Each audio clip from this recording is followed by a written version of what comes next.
Hey sleepyheads, hope your day was great. Before we start, let's play a game. Comment the time where you are right now and whether you should be asleep already. Let's see who's the biggest night owl. Before you settle in, tap that like button and subscribe to keep the cozy vibes coming. Now, dim the lights, get comfortable, take a deep breath, and let's drift into sleep. It was late afternoon when I pulled into the gas station, the kind of dusty, single-pump place you'd see in the background of a thriller movie and think, don't stop there. But my tank was almost on E, and the next exit wasn't for another 40 miles. I was already running on fumes and pushing my luck. The building itself was squat, whitewashed, and faded, half its letters missing from the old signage above the door. There was a red neon open sign in the window, barely flickering to life in the dying daylight. I parked by the only pump, killed the engine, and checked the mirror. Nothing but a flat two-lane highway behind me, empty fields and trees ahead, not another soul in sight. I grabbed my wallet, stepped out, and the heat hit me like a punch. Dry, still, and heavy. The kind of air that makes your skin feel sticky the moment you're out in it. There was no card reader on the pump, so I walked inside. The bell above the door gave a weak jingle, and he was already standing there behind the counter like he'd been waiting. He was older than I expected, late 50s, maybe early 60s, greasy gray hair tied back into a stubby ponytail, yellowed eyes that tracked every inch of me the second I stepped in. "Afternoon," he said, voice slow and low. "Hey," I replied, keeping it neutral. "Need to fill up. Pump one." He didn't move to activate anything, just looked at me a little too long before nodding. "Where you headed?" I smiled politely. "Just passing through." His eyes lingered. "Long drive. You going alone?" My gut clenched, but I didn't show it. "No," I said quickly. "My husband's in the car." He raised his eyebrows a little, like I'd surprised him. "That right?" he said. "Didn't see him. Must be the tinted windows." I didn't respond. Instead, I stepped back toward the door. "You want a bottle of water for the road?" he asked suddenly. "Hot day. You look like you've been driving a while." "I'm good, thanks." He reached under the counter, pulled out a small plastic bottle, and set it down. "Free," he said, smiling wider. "On the house." I stared at it, then looked back at him. There was something in that smile, too much teeth, too much intention, the kind of smile that makes your skin itch. "No thanks," I said again. I turned and walked out, feeling his eyes on my back the whole way. As soon as I got in the car, I hit the lock button. The engine fired up, the AC roaring to life. I adjusted the mirror, about to pull out, when something in the rear view caught my attention. The man. He was outside now, walking around the back of the building with his phone pressed to his ear. I watched him stop, glance toward my car, and then quickly turn away. A spike of ice shot through my spine. I backed out and hit the road. The sun was lower now, shadows stretching long across the asphalt as I sped west. No traffic, no signs, just miles of nothing, the occasional rusted mailbox at the edge of a dirt driveway. I kept checking my mirrors, nothing behind me but dust. I told myself I was overreacting. I'd watched too many horror movies. He was probably just being weird, small town weird, the kind of too friendly that gets filtered through awkwardness and poor social skills. But I couldn't shake the look he gave me, the way his tone shifted when I said I wasn't alone, like he'd already decided I was lying. After 20 minutes of quiet driving, I let out a shaky breath and turned up the radio, trying to distract myself. And that's when I saw the headlights in the mirror. A truck. Big, boxy, pickup style. I leaned forward slightly, watching as it gained on me slowly, but deliberately. It wasn't the same car from the station. That guy hadn't been driving a truck. But something about it made the hair on my arms stand up. It didn't pass me, just hovered a little too close, far too steady. I checked for plates. There weren't any. No front plate, no rear plate. My stomach dropped. I tapped the brakes lightly, just enough to signal. The truck didn't back off. I changed lanes. So did it. I slowed. It slowed. I sped up. It followed. I gripped the wheel tighter. No towns nearby, no rest stops, just this stretch of highway, growing darker by the second. I pulled out my phone, heart pounding, and checked for service. 1 bar, maybe 2, then nothing. No signal. My hands started to sweat. I turned the volume on the radio down and tried to breathe, eyes flicking from the road to the mirror to the road again. Still behind me. I turned off onto a narrow service road, gravel crunching beneath my tires, dust clouding the mirror. The truck didn't follow. For a second, I thought I'd lost it. But then, just as I reached a bend in the trees, I caught the glint of headlights turning in. It was back. Slower now. Like it didn't care about keeping up. Like it knew there was nowhere else for me to go. I reached into the glove box, fumbling through receipts and napkins, until I found the pepper spray I'd bought months ago and never used. I held it in one hand while steering with the other. This was real. This was happening. I had no idea who was driving that truck, but I knew it wasn't random. I hadn't seen another car for over an hour. The man at the gas station had made a call. I knew it in my bones. He hadn't followed me, he'd sent someone. My phone buzzed. For half a second, I thought maybe I'd gotten service back. But it wasn't a call. It was a text. From an unknown number. You shouldn't have lied. I almost dropped the phone. I looked in the mirror again. The truck's headlights flashed once, then went dark. Still there. Still following. But now in the dark. No lights, no sound. Just the outline of a shape moving behind me. I pressed the gas. The gravel road turned narrow, tighter, lined by woods on both sides. No more signs. No more exits. Just me. And him.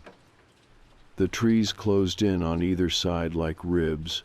My high beams cut through the darkness, barely illuminating the road ahead, which had gone from gravel to dirt.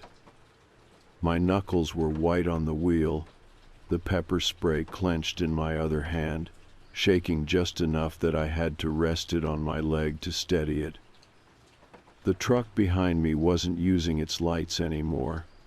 I only knew it was there because I could see faint movement in the shadows, the slight sway of branches from displaced air. No engine noise, no headlights. Just the presence of something massive creeping through the woods behind me, using the dark like it belonged to it. The phone sat in the passenger seat. I kept glancing at it, hoping for a flicker of signal, anything. But it was blank, useless. The text still glared on the screen. You shouldn't have lied. I tried to think through the options. If I kept driving, I'd eventually have to stop. The road couldn't go on forever. If I turned off and tried to hide, I'd be easy to box in. I needed a town, a house, a person. But this wasn't the kind of area where you stumbled on someone's front porch. This was the kind of place where people had no trespassing signs and pit bulls. This was the kind of place where you disappeared, and no one asked too many questions. Another bend in the road, then another. Still behind me. Still no headlights. Then movement. Off to the right, a shape darting between trees, fast, low to the ground. A second person? I nearly veered off the path, jerking the wheel to avoid something that might have been nothing at all. My tires hit a patch of soft dirt and skidded before regaining grip. I hit the gas harder. Branches scraped the roof. The undercarriage rattled. Every bump in the road sounded like bones snapping under the tires. My brain was running in loops. Why me? Was this a thing? Something organized? A network?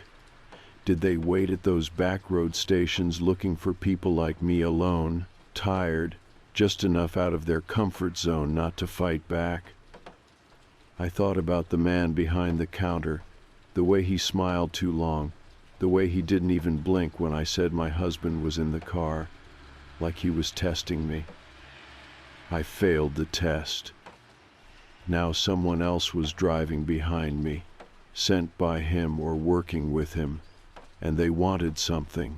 What, I couldn't guess, but nothing good. Then, ahead, something new. Lights. Not headlights, floodlights. Two of them, faint through the trees. I blinked, trying to make sense of them. A structure, a house? I kept driving, steering toward the light, desperate now. The road curved hard left and opened into a small clearing. A trailer sat at the center. Old, beat up, covered in rust and shadow. The floodlights were mounted high on poles, aimed down at the clearing like they were set up to deter animals or people. I slowed to a crawl, unsure if I was walking into safety or something worse. There was a truck in the drive. An old one. Not the one following me. My car coasted to a stop. I looked in the mirror. Nothing. For the first time in nearly 30 minutes, I didn't see the shadow of the truck behind me. Had it stopped? I rolled the window down slightly, listening. Crickets, wind, my own breathing. And then the screen door of the trailer creaked open. A man stepped out, mid-40s, beard, work boots, holding a beer in one hand, phone in the other. He stared at me. I hesitated, then opened my door, leaving the engine running. "Hey," I called out, trying to sound normal. "Sorry to bother you. I think someone's following me." He didn't respond. He took a long sip of his beer, eyes never leaving me. I stepped closer.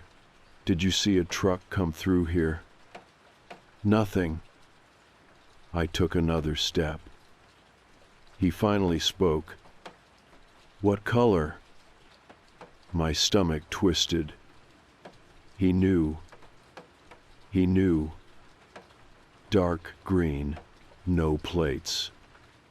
He scratched his beard, glanced back into the trailer. Then casually he said, "Didn't see one."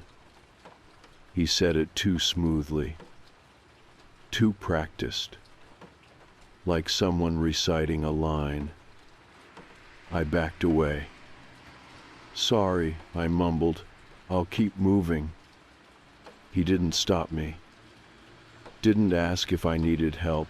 Didn't offer a phone or directions or even pretend to care.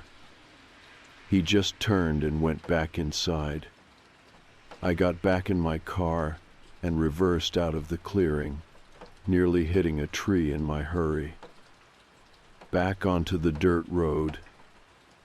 No more lights, no more houses, no more people. I drove. Fast.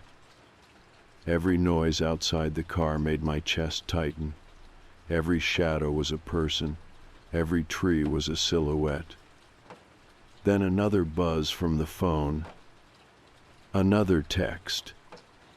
Don't trust the house. I stared at it in disbelief. Then my headlights hit something ahead. A second car, parked sideways across the road, blocking the path. My heart dropped. No one inside. I slowed to a stop, 10 feet from the vehicle. Just long enough to see the outline of movement in the trees again. Left side this time. Then the right. Then directly in front of me, emerging from the shadows, a figure. Not the man from the gas station. Not the man from the trailer. Someone else entirely. Wearing a hoodie, hands in his pockets. Standing perfectly still. And smiling. I shifted into reverse and hit the gas, heart slamming against my ribs. I didn't care where I ended up. I just needed to get away. My tires skidded across the dirt as I threw the car into reverse, gravel spraying out behind me like a warning. The man in the hoodie didn't flinch. He just stood there in the road, blocking my path forward, smiling like he already knew I wasn't getting away. The further I backed up, the narrower the road felt. The trees seemed to push closer, their gnarled limbs clawing at the side mirrors, tapping the roof like fingers trying to find a way in.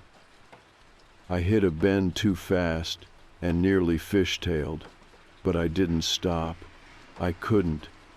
There was no way I was staying anywhere near that blocked road. Not with a stranger waiting and those half-seen figures in the trees. I drove backward until I found a clearing wide enough to turn around without ending up in a ditch.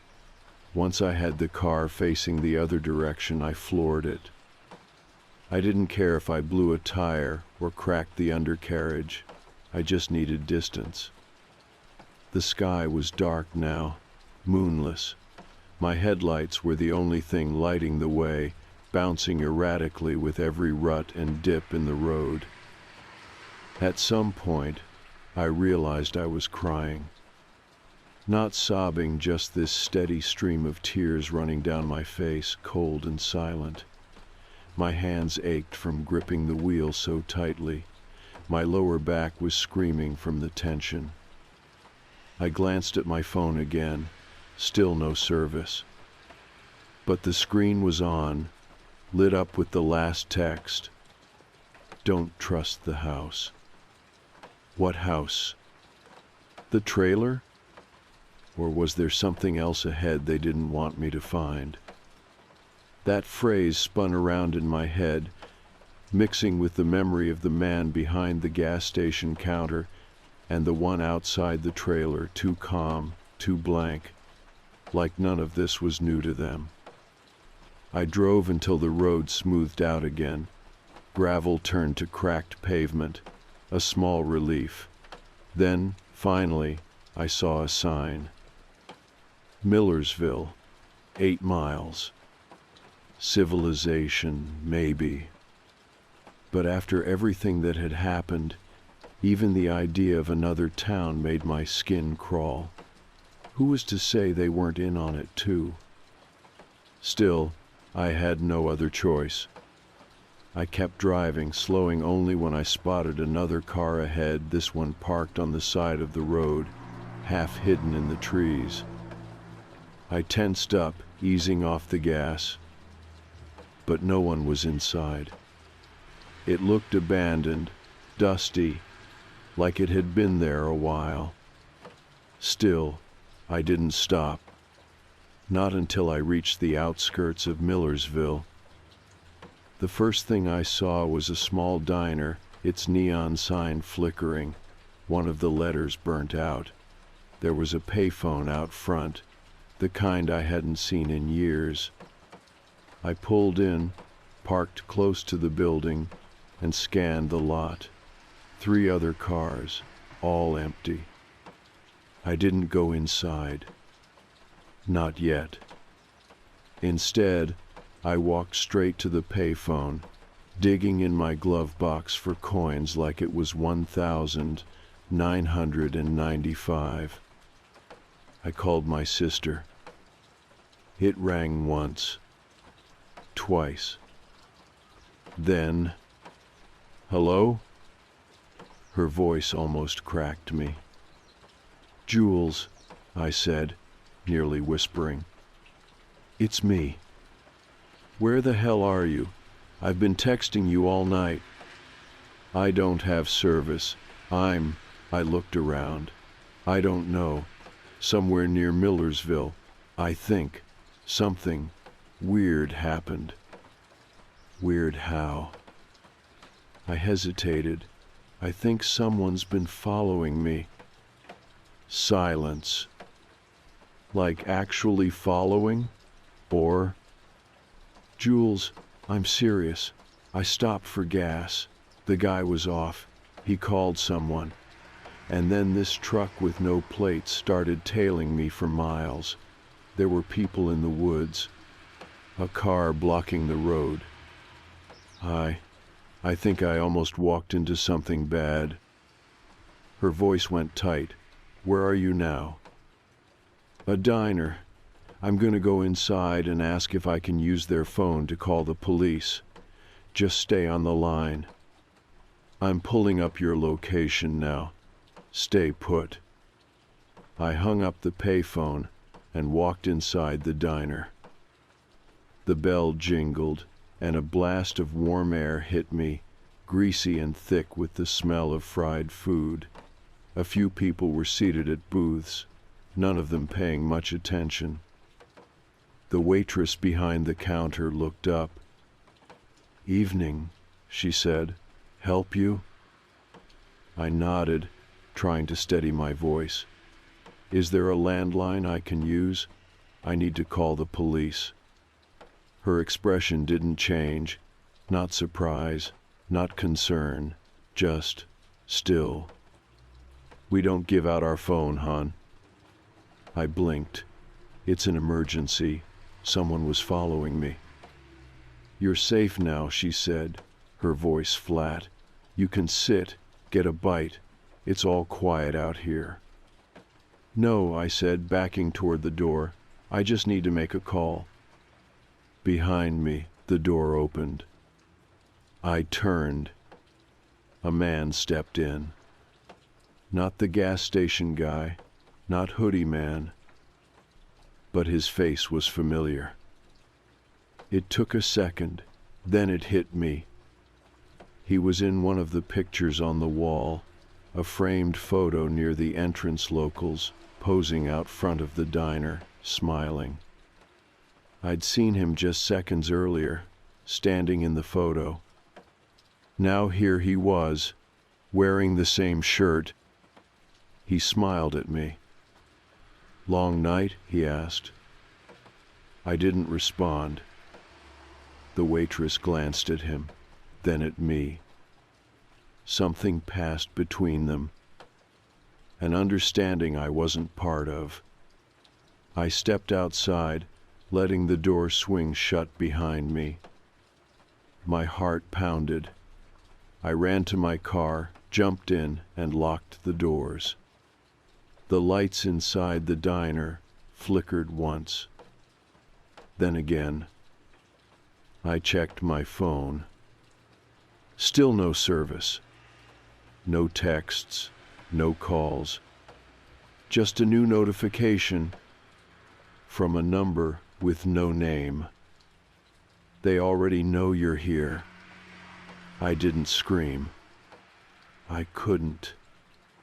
All I could do was start the engine, hands shaking so badly I could barely keep them on the wheel. And then, slowly, I backed out of the lot and drove back into the dark. I drove fast. Not reckless fast, just that kind of steady speed that keeps your mind from unraveling. My high beams stayed on, bouncing off trees and road signs as I put more distance between me and that diner. My eyes kept going to the rearview mirror, waiting for headlights, waiting for someone to step out from the trees. But the road stayed empty. Just the hum of tires on pavement and the soft rattle of something loose in my glove box. My hands were raw from how tight I'd been gripping the wheel all night. Every muscle in my back ached. My head throbbed behind my eyes like my body was screaming for sleep, but my mind refused to shut down. The text stayed open on my phone. They already know you're here. I didn't know what that meant, not really. But every person I'd seen since leaving the gas station, the man behind the counter, the guy at the trailer, the man in the hoodie, the people at the diner, they all felt connected. And now it felt like Millersville wasn't just a stop on the map. It was part of something bigger, something I'd accidentally walked into. I thought back to the gas station again, how the man had smiled too wide, how he'd insisted I take the water. He'd tried to slow me down, tried to keep me there. Why? What would have happened if I'd stayed even 5 minutes longer? I passed a faded sign for another county and noticed my gas was low again. A quarter tank, maybe a little less. I hadn't seen another station in miles. I didn't want to stop again, but I couldn't risk breaking down in the middle of nowhere either. 10 more minutes passed before I spotted a sign, gas, 2 miles. I hesitated, then took the exit. The road dipped, leading into a denser patch of woods, darker than before. The trees here leaned closer to the road, casting long shadows that looked like figures standing still. Then I saw the station. Small, old, lit by a single overhead bulb flickering like it was on its last breath. But it was open. The neon sign buzzed in the window, the only color in a world gone gray. I pulled in slowly, scanning the lot. One car parked on the side, no one inside. The building itself was quiet, no movement behind the glass. I hesitated, then grabbed my wallet, leaving my phone on the seat. I wasn't going far. As soon as I stepped out, the night air hit me cool, sharp, like the first time I'd really felt the weather since this all began. I approached the pump. Card reader broken. Of course. I headed for the door, mentally rehearsing what I'd say.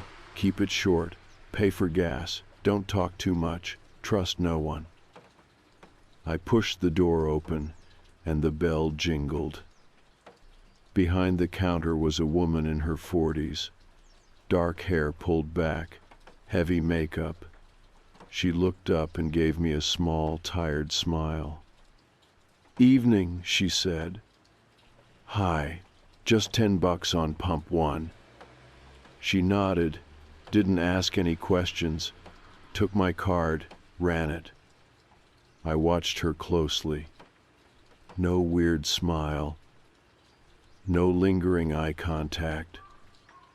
No questions about whether I was alone. I let out a breath I hadn't realized I'd been holding. "Bathroom's out back if you need it," she said, pointing toward the side door. "I'm good. Just needed the gas." She handed back my card. "Be safe out there." For once, it sounded like she meant it. I nodded and turned to leave. I made it halfway to the pump before I saw the man. He was standing across the road, just at the edge of the tree line, still watching. Same hoodie, same outline, same person from earlier. He hadn't followed me in a car. He'd walked. Or maybe he'd been there the whole time. I turned back toward the station, ready to run, to shout, to warn the woman. But when I looked through the window, she was gone. Not behind the counter. Not anywhere. I stood frozen, staring. Then, slowly, the lights inside the station began to dim. Not off. Just down. Like someone was turning a dial. And then the neon sign went dark. I backed up. Got in the car. Locked the doors. The man across the road hadn't moved. I turned the key. Engine roared to life. I didn't even bother finishing the fill-up. I threw it into gear and peeled out, tires screaming against the pavement. I checked the mirror once I got back to the main road. The man was gone. Back on the highway, the dread settled deeper into my gut. There was no escaping this. No matter where I turned, someone was waiting, watching. Every stop felt coordinated. Every face part of something I didn't understand. The people weren't working together in a traditional sense, no matching clothes, no visible signals. But they knew. Each one of them knew I wasn't supposed to be there, knew I was alone, knew how scared I was. And they enjoyed it. That was the worst part. They enjoyed it.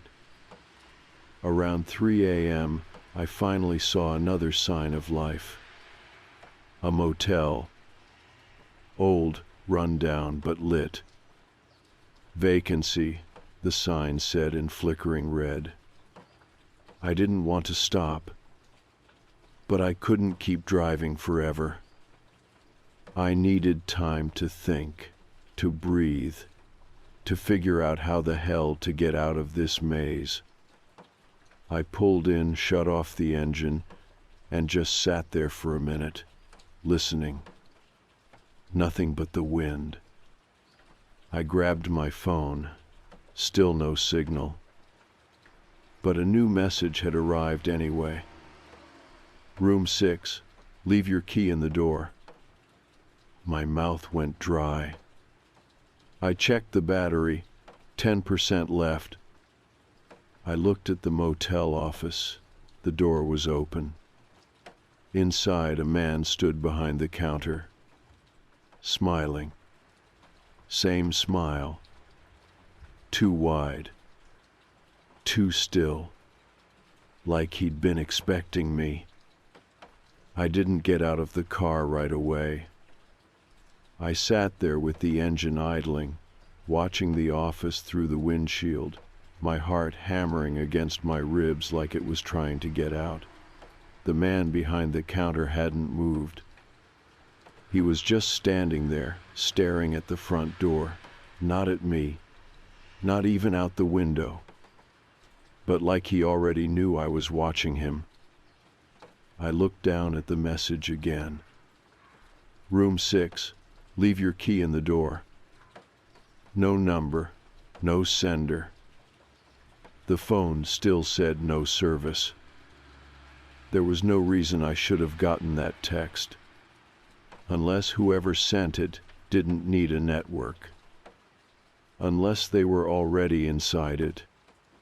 I looked back up at the man in the office. He was gone. I blinked and leaned forward, scanning the front window, but the counter was empty. I locked the doors again and killed the headlights.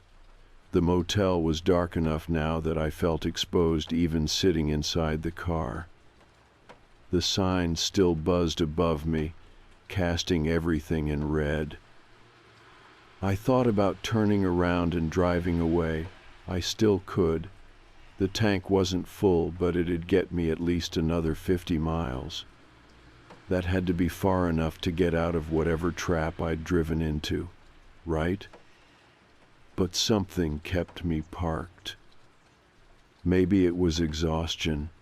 Maybe it was a need to understand what was really happening. I felt like I'd stepped into a script that everyone else had read but me. Everyone I'd met, the guy at the gas station, the waitress, the man in the hoodie, they all played their parts without blinking. And I was the outsider who didn't know the ending. That kind of fear gets inside you, makes you freeze, even when you know you should run. Finally, I turned off the ignition and got out. The gravel crunched beneath my shoes. Every step toward the motel office sounded louder than it should have, like the world was holding its breath. The office door creaked open with barely a push. No one inside. The air smelled faintly of mildew and old cigarettes. There was a lamp on the counter and a bell. The register was one of those old-school flip number types, dust-covered, barely functioning. A room key sat on the desk. Plastic fob, number 6, printed in faded black letters. I didn't want to touch it. I did anyway. When I picked it up, a piece of paper slid out from underneath it, small, yellowed, folded twice. It said, in neat block letters, "One night, that's all you get." That was it. No signature. No date. Just that sentence. I didn't want the room. I didn't want to stay. But something told me that if I left now without taking the key, without playing along, the thing chasing me wouldn't stop. Maybe it wouldn't stop even if I did. But at least if I stayed, maybe I'd learn something. Maybe I'd figure out what the hell this was. I walked out into the night again and found room 6 halfway down the strip. A single light flickered above the door. The curtains were drawn. The door was closed. I slid the key into the lock, and for a second, my hand hesitated. Then I turned it. The door opened. The room was normal. Ugly, sure. Pale yellow walls, mismatched furniture, carpet that looked like it hadn't been vacuumed since the 90s. But normal. And empty. No one inside. No sign of life. The bed was made. A single lamp glowed beside it. The bathroom door was slightly ajar. I stepped in, closed the door behind me, and locked it. I set the key on the nightstand and sat on the edge of the bed. I didn't take off my shoes. Didn't move much at all, actually. Just sat there and stared at the wall for what felt like hours. At some point, I must have dozed off. But I woke up to the sound of a knock. 3 sharp raps on the door. I sat bolt upright, adrenaline snapping me awake. I checked the time. 3:14 a.m. Of course it was. The knock came again. Then silence. I didn't move, didn't speak. Whoever was out there didn't knock again. Instead, I heard the soft tap, tap, tap of footsteps moving past my window. Slow, deliberate, then nothing. I waited 10 minutes before I got up. I opened the bathroom door first. Empty. Then I approached the window. I pulled the curtain back slowly, just an inch, and peered out. The parking lot was empty. No other cars. No sign of anyone walking.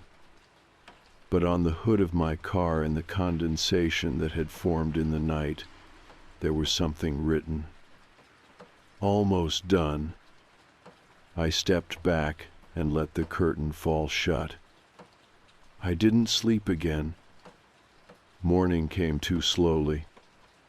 By the time the sky began to lighten, I was packed and standing by the door with my keys in one hand and the pepper spray in the other.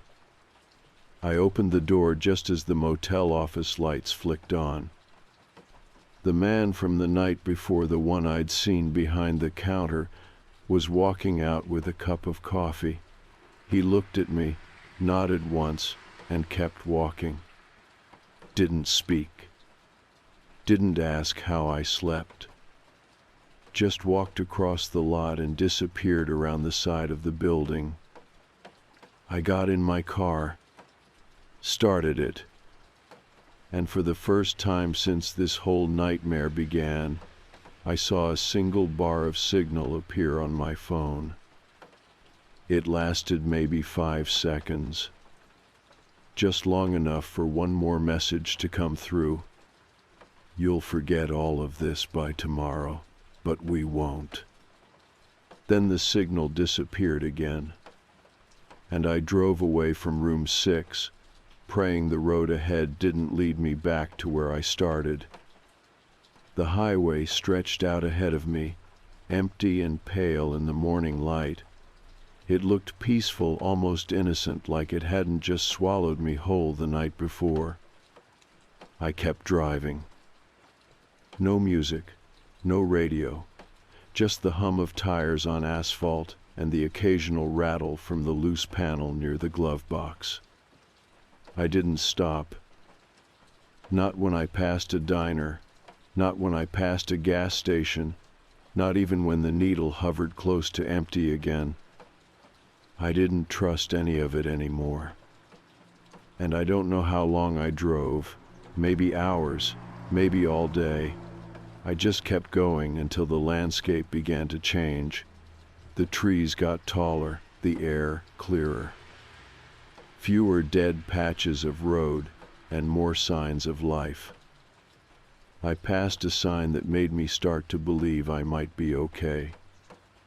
State line 3 miles. Crossing out of wherever I'd been felt like some sort of checkpoint in my head. Like the further I got from that motel, from Millersville, from the gas station and the man in the hoodie, the more I'd return to myself. But there was something else. Something I hadn't expected. I couldn't remember the route I'd taken. Not exactly. When I tried to retrace it, to piece it together logically, it didn't add up. Roads that weren't on maps.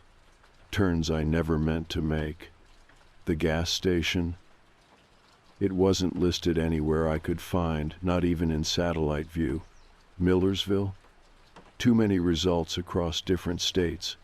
None of them looked familiar. Even the motel was a blank. I pulled into a bigger town sometime just after noon. It had a police station, a couple of fast food chains, even a grocery store with a parking lot full of cars. For the first time in over 24 hours, I felt like I wasn't alone in the worst possible way. I parked in front of the police station and walked in. No dramatics, no shouting. I just asked to speak to someone. The officer they sent out was a woman in her early 40s. She offered me coffee. I said yes, even though my hands were shaking too badly to hold the cup.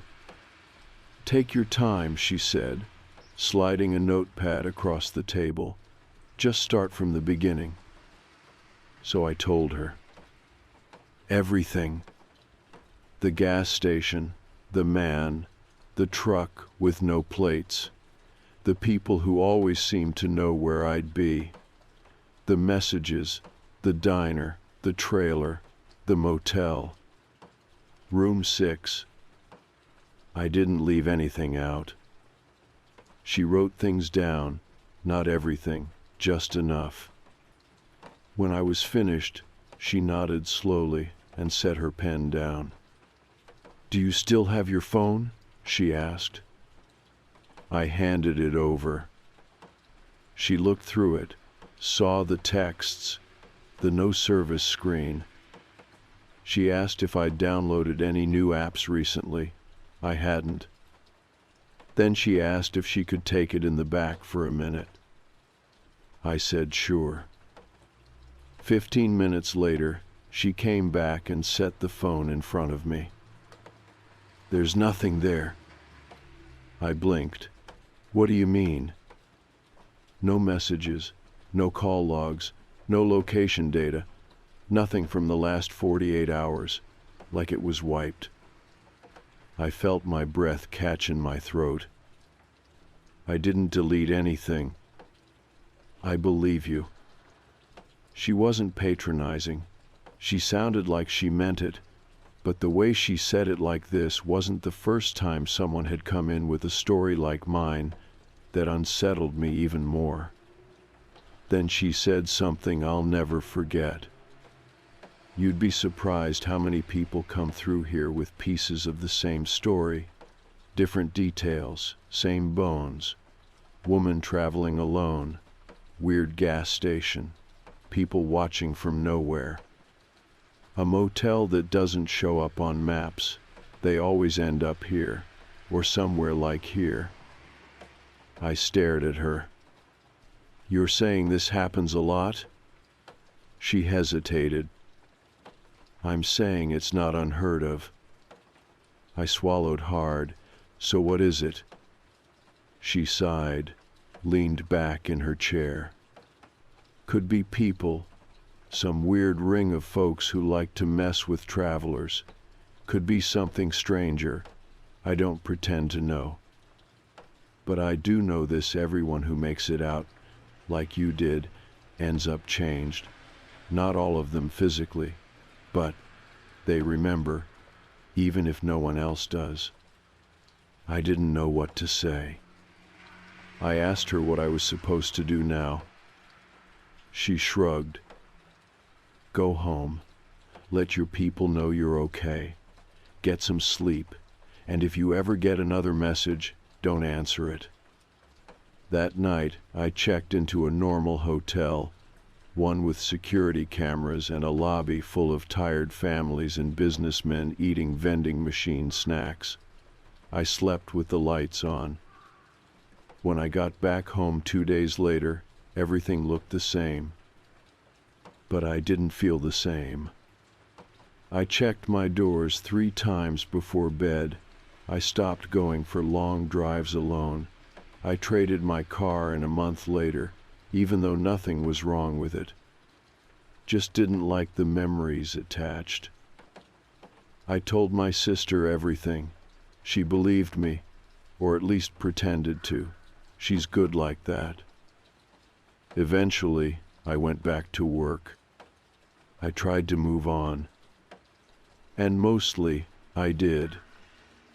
But every so often I'd be walking through the grocery store or pumping gas or sitting in traffic, and I'd feel it. That same pressure. Like eyes on the back of my neck. Like someone was keeping track of me. Making sure I didn't talk too much. Or ask too many questions. I started writing it all down, every detail I could remember, in case it ever happened again, in case someone else needed to know they weren't losing their mind. I never heard from them again. Not directly. But one night, maybe 6 months later, I was cleaning out an old backpack I hadn't used since the trip, and I found something wedged deep in the bottom pocket. A key. Plastic fob. Room 6. No note. No explanation. Just the key. I didn't scream. Didn't panic. I just held it in my hand for a long time, then walked to the trash can and dropped it in. Because I wasn't going back. Not ever. Whatever game they were playing, whatever system they used to find people like me, I was done. I'd made it out, and that was enough. Let someone else take the room next time.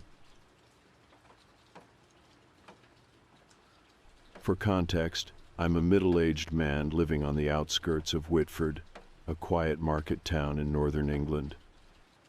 My house sits at the end of a long country lane, the last in a row of older stone-built homes. There's a railway track that runs behind my back garden, though it's mostly freight trains and the occasional late-night passenger service.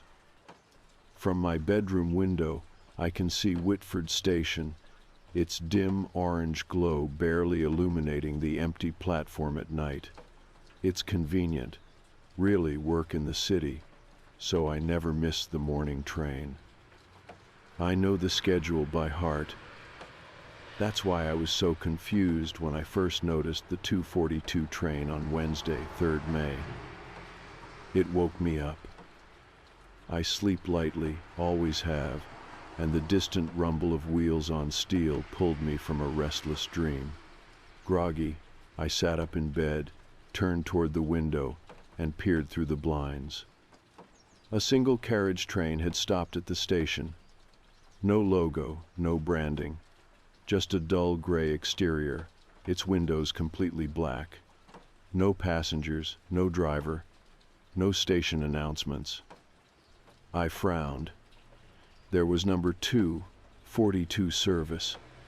The last scheduled train passed at 11:58 p.m., and the next one wasn't due until 5:15 a.m. I watched for a moment longer, expecting it to pull away. It didn't. It just sat there humming faintly under the flickering platform lights. Then, after exactly 30 seconds, it moved. No engine roar, no clatter of tracks, just a smooth, silent glide until it disappeared into the night. I checked the schedule online, nothing. I assumed it was some unscheduled maintenance service.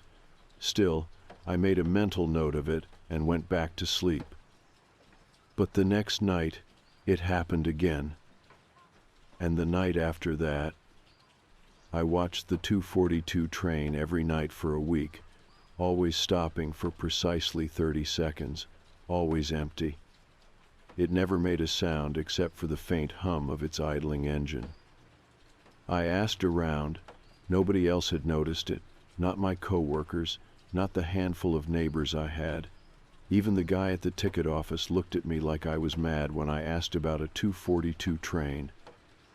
So I started keeping notes. 2:42 a.m., train arrives.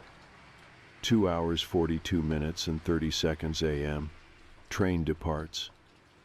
No passengers, no driver, no sound. I even took pictures, but every time I looked at them in the morning, they were completely black. I posted about it online, trying to find some explanation. Most people ignored me, but one comment stood out. "Don't board it." That was it, no context, just that warning. I shrugged it off. I wasn't planning on stepping onto a mystery ghost train in the middle of the night. But then came Tuesday, 16th May. That night, the train arrived as usual, but as I lay in bed, watching from the safety of my window, I heard something that made my stomach drop. A scream. Not a distant, muffled sound, not something carried on the wind. It was clear, raw, panicked. Somebody was inside the train. I bolted upright, my heart hammering. The scream cut off abruptly, leaving only the soft hum of the idling engine. I stared at the train, my gut twisted. For the first time in weeks, I felt genuinely afraid. I reached for my phone, no signal. I checked the Wi-Fi, disconnected. I flicked the bedside lamp, nothing. My entire house had lost power. That was when I noticed something else. Outside, beyond the station, the entire town was dark, no streetlights, no houses glowing in the distance. Just blackness. It was as if the world had stopped. I hesitated. Every part of my brain screamed at me to stay inside, to ignore whatever was happening out there. But that scream, I couldn't pretend I hadn't heard it. I grabbed a flashlight, threw on a coat, and stepped out into the night. The air was thick and still, too quiet. I walked down the garden path, my breath loud in the silence. The distant hum of the train felt wrong, like it was vibrating through my chest. I reached the station. The train doors were open. The interior was pitch black. I stood there, flashlight trembling in my grip. I thought of that comment, "Don't board it." But someone had screamed. Someone was in there. I took a deep breath and stepped inside. The second my foot touched the metal floor, the doors slammed shut. I spun around, yanking at the handle, locked. The lights flickered to life. And then I saw her. A girl no older than 8, sitting alone at the far end of the carriage.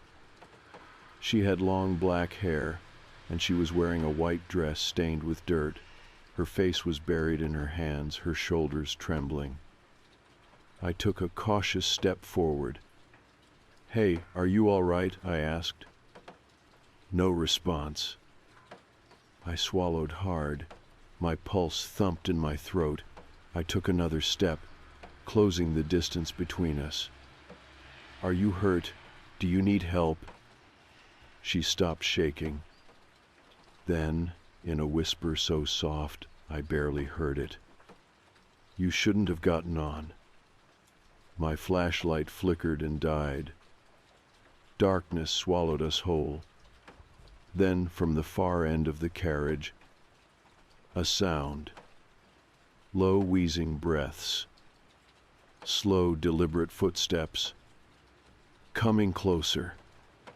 I turned my head toward the aisle, heart hammering. The dim emergency lights cast faint shadows, just enough to see something moving. A figure. Tall, wrong. It moved in unnatural jerks, its elongated limbs dragging against the seats. The girl lifted her head. I saw her face. Her eyes were black holes. Her lips curled into a sad, knowing smile. "You can't leave now," she whispered. The figure lunged. I threw myself backward, scrambling toward the door. My hands hammered against the glass, my breath ragged.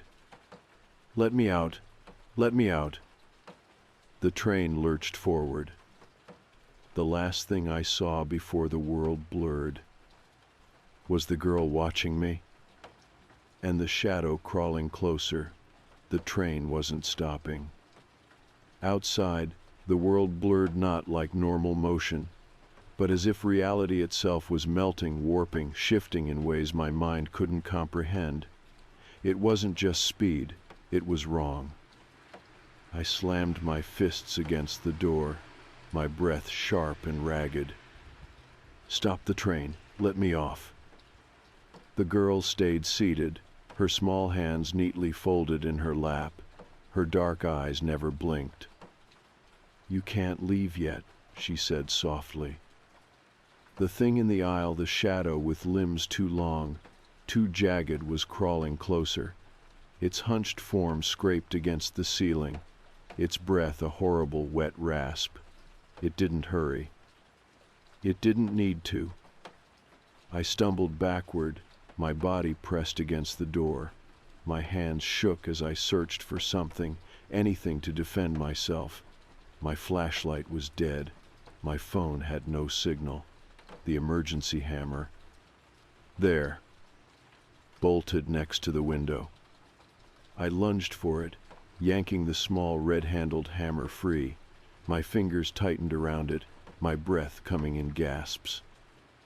The creature stopped. It cocked its head at an unnatural angle, as if it had never seen someone fight back before. Then it laughed. A dry, rattling sound like bones scraping together. I didn't wait. I raised the hammer and swung. The window shattered. Cold air rushed in as glass sprayed into the carriage. The wind howled, pulling at my clothes, tugging me toward the open void. For a split second, I thought I could make it. Jump, tumble, roll, escape. Then the girl stood. "Don't." It wasn't a command, it wasn't a threat, it was a plea. The way she said it, I hesitated, just for a second. And in that second, the thing grabbed me. Its fingers weren't fingers just cold, stretching tendrils that wrapped around my wrist, around my shoulder, my chest. It yanked me back into the train with impossible strength, slamming me onto the floor. Pain exploded through my ribs, my lungs emptied. I struggled, twisting, trying to break free, but the thing's grip only tightened. I turned my head, gasping, and saw the girl watching me. Not scared, not amused, just watching. Like she had seen this happen before. The train rattled, the walls trembling like they were barely holding together. The overhead lights flickered wildly, casting the creature's writhing form in half light, half shadow. I knew what would happen next. I wouldn't leave this train. I would vanish. I would become one of the missing people you hear about on the news. Just another unsolved case, a name that fades from memory. Unless I broke the cycle. With the last of my strength, I twisted my body, swinging the hammer again. This time, not at the window. At the girl. She flinched, just a flicker of surprise. And the creature screamed. A sound that shook the entire train, splitting metal, shattering lights. Everything exploded. The train, the windows, the seats, all of it, shattered into a storm of glass and shadows. I felt myself falling, not forward, not backward, just falling. The girl's voice echoed. "Run." Then, impact. A rush of air. I hit the ground, hard. My body skidded against rough gravel, pain jolting up my spine. The world wasn't moving anymore. I coughed, blinking against the sharp, early morning light. I was on the tracks. Cold steel rails stretched out before me. Behind me, nothing. No train, no wreckage. Just empty, silent railway tracks. I was alive. I groaned, rolling onto my back. My ribs screamed in protest. My palms were scraped raw. I forced myself to sit up, looking around. Whitford Station was ahead. The sun was rising. I turned toward the horizon, my breath catching. The station clock read 5:13 a.m. I had made it. I climbed to my feet, staggering toward the platform. My legs were shaking, my lungs burned. I didn't look back. I didn't need to. The 2:42 train was gone, and I knew somehow that it would never come back. The first thing I did when I got home was lock every door and window. I didn't sleep. I couldn't. My entire body ached, and my mind wouldn't stop replaying the night over and over again. The shadow, the train, the girl. Who was she? Why did she warn me in the end? I don't know. I don't think I ever will.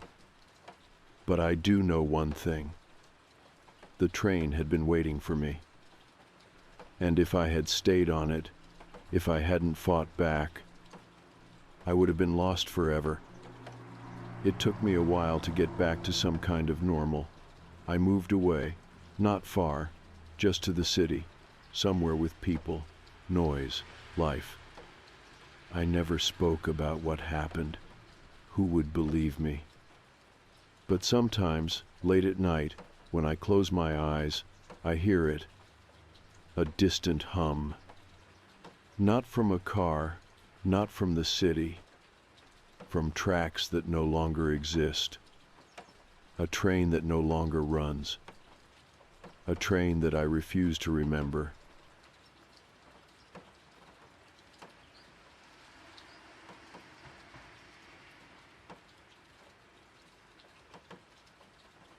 The first time it happened, I barely even noticed. I was half asleep when the knocking woke me. 3 short, soft taps at my front door. Not loud, not urgent, just deliberate. I stirred, groggy and disoriented, glancing at the red glow of my alarm clock. 3 a.m. I frowned, listening. Maybe I imagined it. I pulled the blanket tighter around me, letting my eyes close again. 3 more knocks. Clear this time, gentle but firm. I sat up. My apartment was silent, except for the faint hum of the fridge in the kitchen. I lived alone, 2nd floor, no roommates, no visitors. No reason for someone to be at my door in the middle of the night. My first thought was that it might be a neighbor. Maybe something happened. Maybe they needed help. I pushed the covers off and swung my legs over the side of the bed. My body felt sluggish, my brain still clouded with sleep. The knocks didn't come again. I hesitated, then stood, padding slowly across the carpet toward the door. My fingers hovered over the peephole for a second before I pressed my eye against it. Nothing. The hallway outside my apartment was empty, dimly lit by the overhead light near the stairwell. The space was still and quiet. I waited, heart thudding a little too hard in my chest. No movement. I sighed, rubbing at my face. Maybe I'd imagined it. Maybe it had been a dream, one of those weird ones that feels too real. I went back to bed. By the time my alarm went off the next morning, I had already convinced myself that I hadn't heard knocking, that it was just a mix of sleep deprivation and my overactive brain. I didn't think about it again until it happened the next night. 3 knocks. I sat up instantly, wide awake. I looked at my clock. 3 a.m. A cold ripple went through me. I held still, my breath caught in my throat. I waited for it to happen again. It did. 3 more knocks, same rhythm, same volume. I swallowed hard. I didn't move this time. I just listened, straining for any sound that might explain it. Footsteps, shuffling, whispering. There was nothing.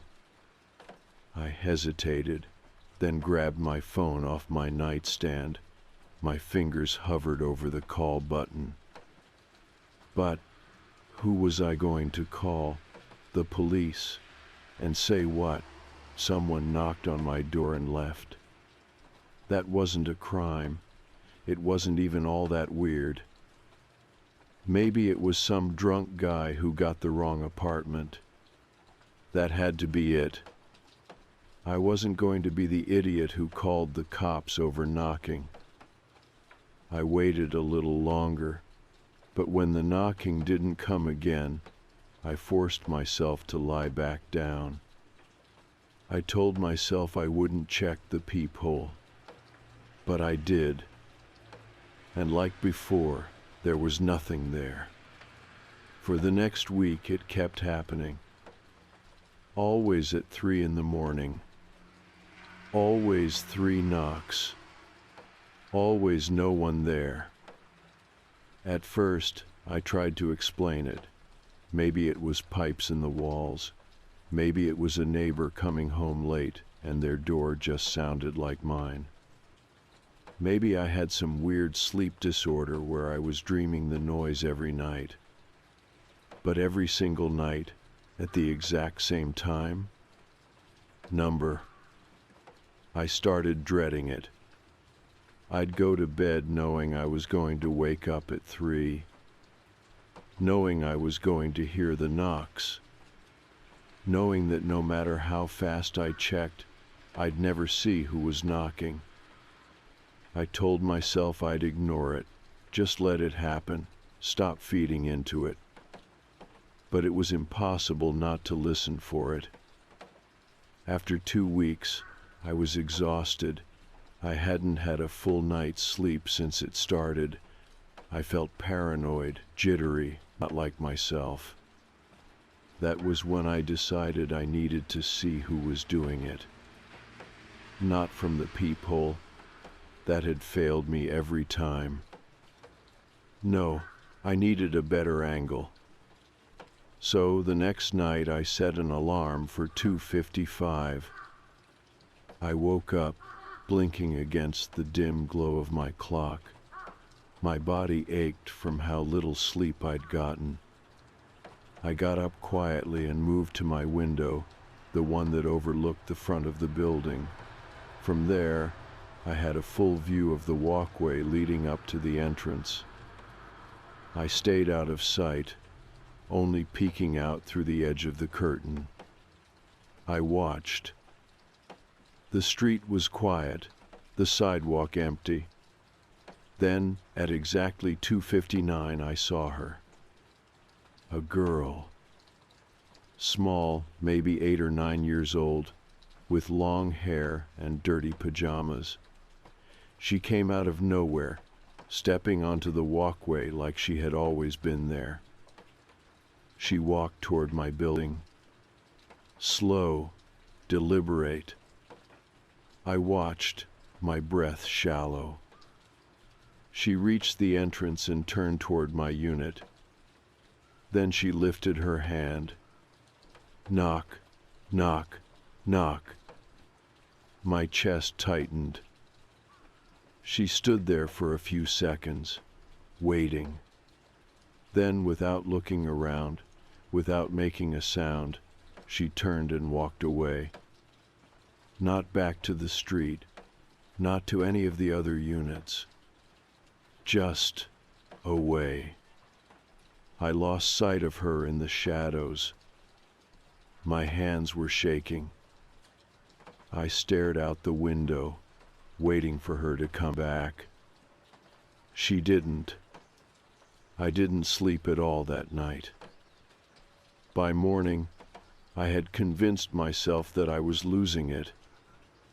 Sleep deprivation, stress, a prank from some kid who lived in the building. It had to be one of those things. Because the alternative, the idea that a little girl was knocking on my door every night at exactly 3 in the morning before disappearing into thin air, that was insane. I refused to believe it, but I couldn't ignore it anymore either. That night, I made a decision. I was going to call the police, not because I thought something supernatural was happening, because something was happening, and I needed to know what. I stared at my phone, debating whether or not to call. What was I even going to say? Hi, there's a little girl knocking on my door at 3 in the morning, and I don't know who she is. That didn't sound urgent. It barely even sounded like a problem. And yet, the way she had walked up my driveway, slow, deliberate, without hesitation, made my skin crawl. She hadn't looked lost. She hadn't looked confused. She had known exactly where she was going. I gritted my teeth and tapped the screen. 911. A dispatcher picked up after 2 rings. 911, what's your emergency? I took a breath. Hi, this isn't exactly an emergency, but something weird has been happening at my apartment. I keep getting knocks at my door at 3 in the morning, every night. There was a slight pause. Do you see anyone outside right now? I glanced at the window. The street was empty. The girl was gone. No, I admitted, but I saw who did it tonight. A little girl, maybe 8 or 9 years old. She knocked 3 times and then walked away. She didn't go into any of the other units. Just left. Another pause. You're saying a child is outside alone at 3 in the morning? Yeah, I hesitated. I think so. I mean, I don't know where she went. She just disappeared down the street. Did you try speaking to her? Number first, I stopped.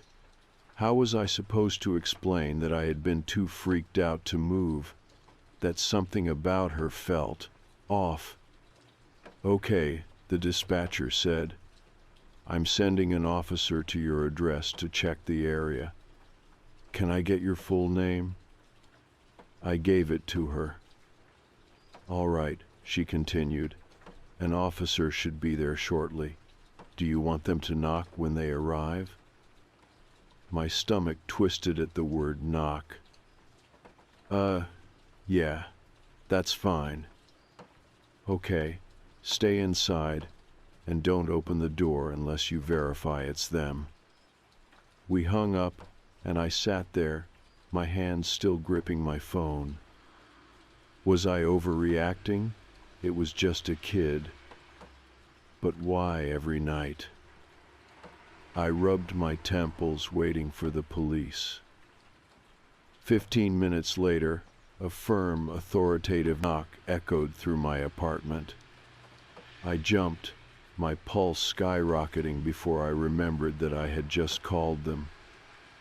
I took a deep breath, checked the peephole, and opened the door. A uniformed officer stood outside, a flashlight in one hand. He was tall, mid-40s, with graying hair and a sharp, assessing gaze. His badge read Officer Grant. "You're the one who called about the knocking?" he asked. "Yeah." He nodded, glancing down the walkway. We took a look around, didn't see anyone. My stomach sank. She left before I called. She?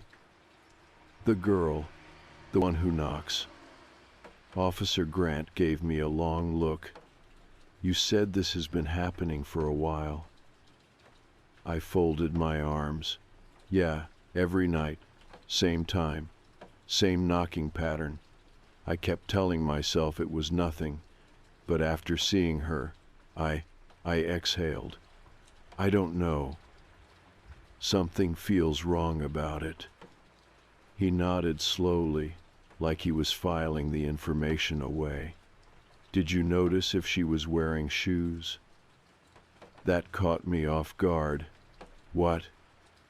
Her feet, he said. If a kid is wandering around outside alone at night, shoes can tell us a lot. If she's barefoot, maybe she ran away. If she's wearing sneakers, maybe she just snuck out. I blinked, replaying the image in my head. She had been wearing pajamas, dirty ones, but her feet. I realized I didn't remember. My throat tightened. I didn't see. I was watching from my window, and it was dark. Grant didn't react, just nodded. Do you have cameras? A doorbell cam? Number. He took out a small notepad. You said she knocks 3 times. Then what? I shifted uncomfortably. Then she just stands there, like she's waiting for something, and after a few seconds, she turns around and walks away. He jotted something down. Does she ever look around? Check other doors? Number. Has she ever tried the doorknob? That made me go cold. No, I said quickly. She just knocks and leaves. Another nod. You said she never goes into another unit, just walks off. Did you see which direction she went? I thought about it. Down the street, I said finally. But she kind of just vanished. Grant looked up from his notepad. Vanished? I flushed. I lost sight of her. It was dark. I don't know where she went. He didn't say anything right away. Then, we'll do another pass around the block, see if we spot any kids matching your description. I nodded, relieved. Thanks. Keep your door locked, he said. And if it happens again, call us right away. He turned and walked back toward his patrol car. I stood in the doorway, watching as they pulled away. I felt better, a little. At least now someone else knew about it. But that night, when I went to bed, I couldn't stop thinking about his questions. Had she been barefoot? Had she ever checked the doorknob? And more than anything else, why had she picked my door? I didn't sleep much. And at exactly 3 o'clock, the knocking came again. I sat up instantly, my pulse hammering. I knew the police had just been here. I knew they had checked the whole street. And yet, somehow, she was back. I clenched my jaw and forced myself out of bed. I needed to see her again, this time up close. Heart pounding, I crept toward the front door, staying silent. I pressed my eye against the peephole, and my stomach dropped. She was there, standing directly in front of my door, not moving, not knocking anymore, just standing there. But it wasn't just that. It was her face. Her expression wasn't blank or lost or even expectant. It was wrong, because she was staring straight at the peephole, like she knew I was watching, like she had been waiting for me to look.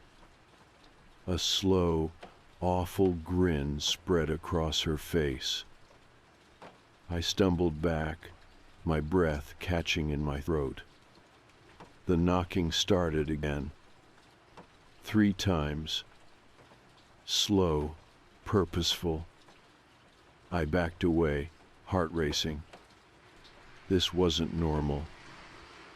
This wasn't a lost kid. This was something else. And for the first time since this started, I didn't just feel afraid. I felt watched. I didn't move. I couldn't. I stood frozen, staring at the door, my breath caught in my throat. My mind was screaming at me to do something: call the police, turn on all the lights, scream for help, but my body refused to listen. The girl was still out there. I didn't need to look through the peephole again to know that. I felt her. She had been waiting for me to look. She knew I was watching. The knocks came again. 3 slow, deliberate taps. I forced myself to move, stumbling backward into my bedroom. My fingers fumbled for my phone. I called 911 again, barely able to keep my voice steady as I told the dispatcher she was back. The same officer, Grant, showed up at my door 15 minutes later. By then, the knocking had stopped. By then, she was gone. But this time, I wasn't going to let him dismiss it as just a kid. I met him at the door, still shaken. "You need to check the cameras." Grant gave me a look, but nodded. "All right, let's check the security footage." The landlord's office was in the next building over. It took a few minutes to wake him up and convince him to let us review the tapes, but eventually we were staring at grainy black and white footage of my building's front entrance. I leaned forward, eyes locked on the timestamp. 2:58 a.m. Nothing. 2:59. Still nothing. Then the time clicked over to 3 o'clock. I held my breath. The camera view was clear. My front door, the walkway leading up to it. I saw my door. I saw the empty street. But I didn't see her. My stomach twisted. Where is she? Grant rewound the footage, played it again. Nothing. No movement. No girl. I felt my skin go cold. "She was there," I said quietly. Grant didn't say anything. He rewound it again, slowing the playback. We watched in silence as 3 knocks echoed through my apartment. I watched as my peephole darkened, proof that someone was standing right outside my door.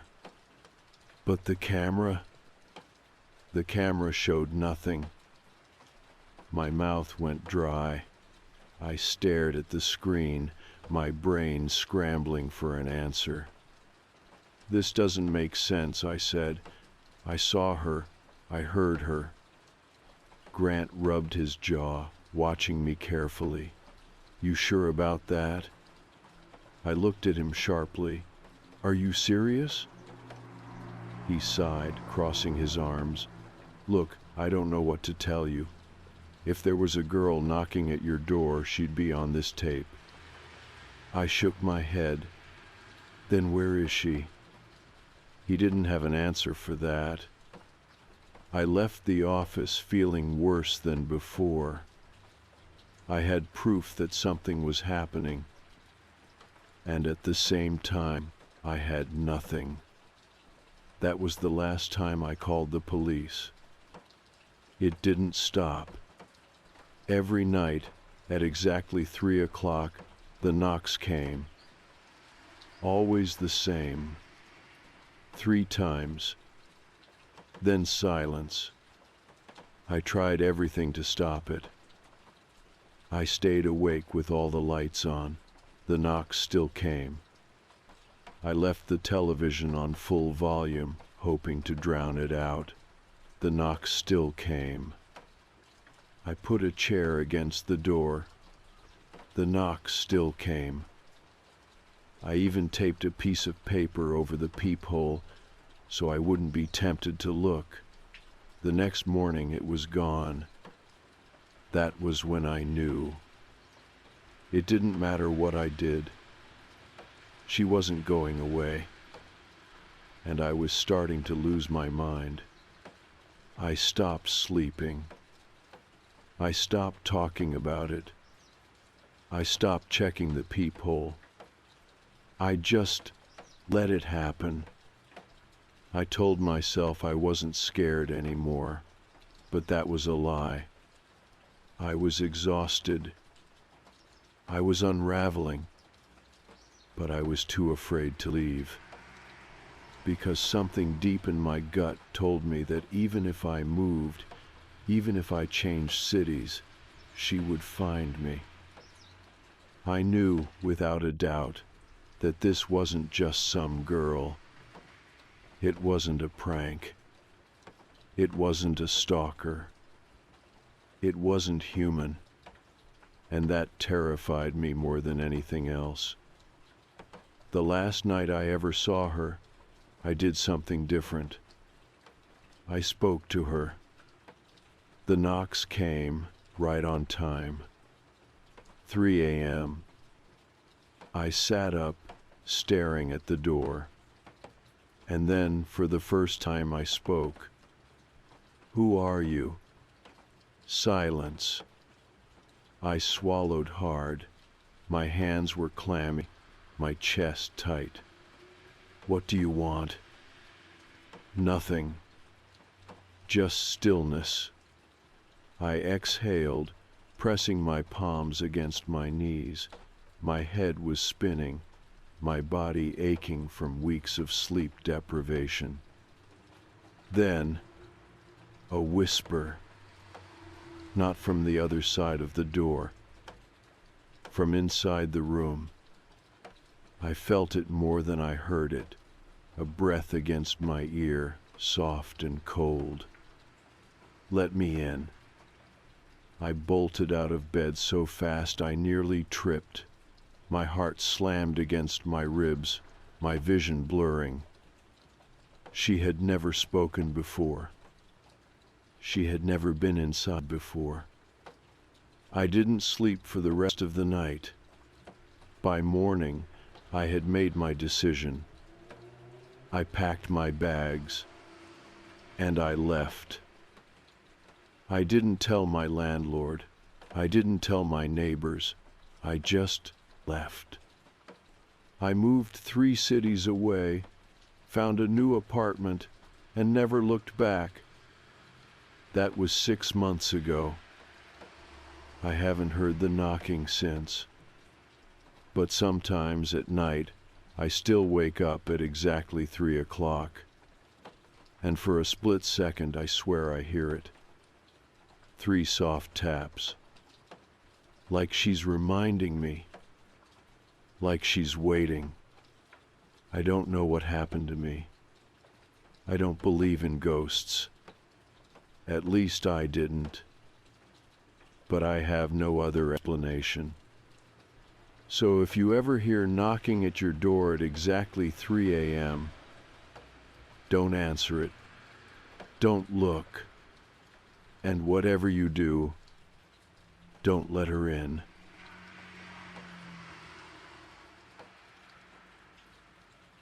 I hadn't talked to Craig since high school, and even then, talked was generous. He was more of a peripheral person in my life, a friend of a friend, someone who was always around but never central. We had a couple classes together, maybe a few mutual parties.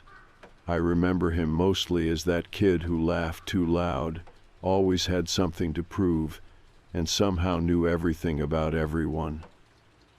So when he messaged me out of nowhere, nearly 10 years later, I was surprised. It was one of those casual Facebook messages, the kind you glance at and almost ignore. Craig T. Hey man, I think we used to run in the same circles. You still in town? I didn't see any harm in replying. I had just moved back to my hometown after years away. Work fell through in the city, rent got ridiculous, and I figured coming back would give me a chance to regroup. I was between jobs doing some contract design work from home. Most of my old friends had moved on, or at least moved out, so I was open to reconnecting. We grabbed a beer that Friday, some dive bar off Main Street I hadn't been to since college. Craig was different than I remembered, or maybe just older. He still talked a lot, but now there was a weird kind of charm to it, like he'd been through things and come out with stories. He was intense, sure, but he was funny too. Charismatic in that way people are when they seem completely unfiltered. We talked for a few hours about jobs, relationships, old classmates, the usual surface-level stuff. He said he was working in private logistics, which sounded vague, but I didn't push. He asked if I still saw anyone from back in the day. I told him no, not really. He nodded, grinned. Then I guess I'm your oldest friend now. It was a joke, but something about the way he said it stuck with me. Over the next few weeks, we started hanging out more. Nothing crazy bar meetups, backyard beers, occasional dinners when I felt like cooking, and he didn't feel like eating alone. He always brought something, a six-pack, takeout, once even a bag of steaks he got cheap from a guy at work. I appreciated the company. Living alone, especially in a town that used to feel like home but didn't anymore, gets heavy fast. But after a while, I started noticing things. He'd show up unannounced. Not often, but just enough to be unsettling. Once on a Sunday morning, I opened the door in my boxers thinking it was a delivery, and found Craig standing there, holding 2 coffees like we had plans. Figured you'd be up, he said. Didn't want these to go to waste. I hadn't heard from him in 2 days. Another time I came home from the grocery store and found him in my backyard, feet up on the patio table, smoking a cigarette. I was in the area, he said, grinning like this was normal. And maybe it would have been if we were tighter friends, but we weren't. He started asking more personal questions too. What time I went to bed, if I still locked the windows upstairs, what I did when I couldn't sleep. I laughed some of them off, gave vague answers, but I was starting to feel observed. I didn't want to be rude. I didn't want to assume anything. People drift in and out of your life all the time. Maybe he was lonely too.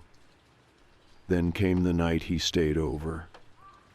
We were drinking more than usual. He brought some whiskey he said he'd been saving, and we polished off most of the bottle between the two of us. I offered the couch. He accepted. Around 2 a.m., I crashed in my room. He was still up, watching something on TV.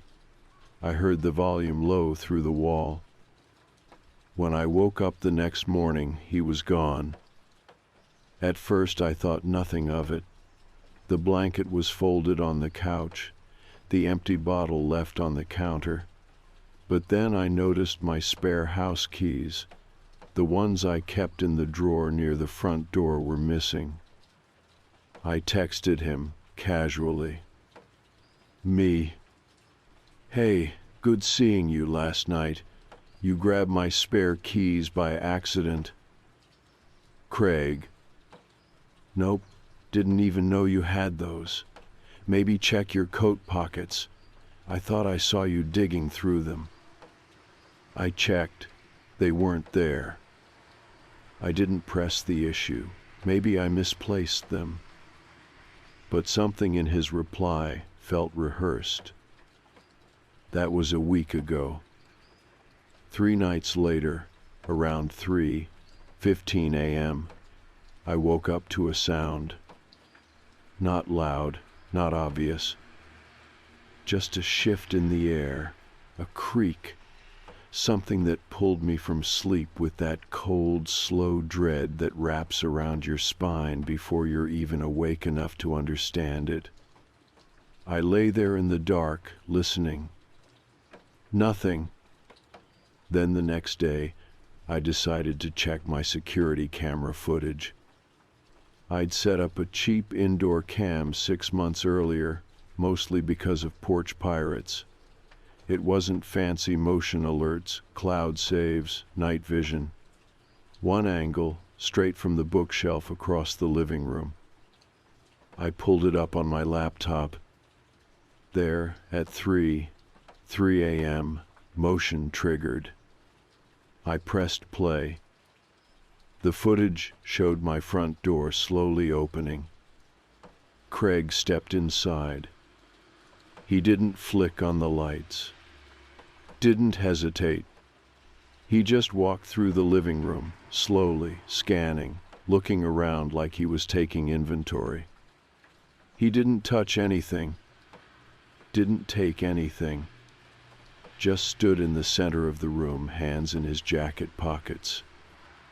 Then, after maybe a minute, he turned and walked back out. I watched the clip 3 times. Each time my heart pounded a little harder. I didn't remember dreaming anything that night. Didn't remember waking up, but he'd been there. In my house. While I slept. That was 3 days ago. I haven't heard from him since. And now, every night, I hear something. A door settling. A floorboard shifting. A whisper of air from a vent that suddenly feels like breath. Nothing in the house is out of place. Nothing is missing. But I swear, something's watching me. From inside. Since I watched the footage, I haven't been the same. I keep the lights on longer, double-check the windows, triple-check the doors, and still I don't sleep. That first night after seeing Craig on the camera, I sat in the living room with every lamp turned on, back to the wall, just watching. I didn't even realize I'd been holding a hammer in my hand until I dropped it out of sheer exhaustion around 4 in the morning. It's not that I'm afraid of him in the he might hurt me kind of way. At least, not yet. It's the not knowing what he wants, the intrusion. The fact that he walked into my house like he belonged there, not to steal, not to confront, just to be inside. Like he was inspecting something he already owned. The next morning, I texted him again. I kept it neutral. Me. Hey man, weird question. Did you stop by the other night? No response.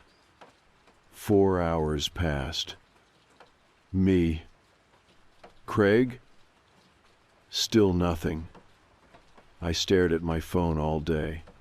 The text turned from delivered to read, and he never answered. By afternoon, I'd had enough. I called the non-emergency police line. I explained the situation. A man entered my house without permission, didn't take anything, but I had footage. I emailed it in while the officer on the phone took notes. His voice was calm, but I could tell he thought I was overreacting. Technically, if he had access to a key, and there are no signs of forced entry, it's murky. Still, someone will follow up. Do you know him well? No, that's the problem. Do you feel threatened? I paused. I don't know. I just feel watched. He told me someone would be in touch. That was it. The next night, I didn't wait to see if Craig would return. I left the house around 7 and checked into a cheap motel off the interstate, the kind where the front desk doesn't ask questions and the curtains don't quite reach the edges of the window. I used a fake name. Paid in cash. It felt paranoid, but the longer I sat in that room, the more I realized how far this had gotten under my skin.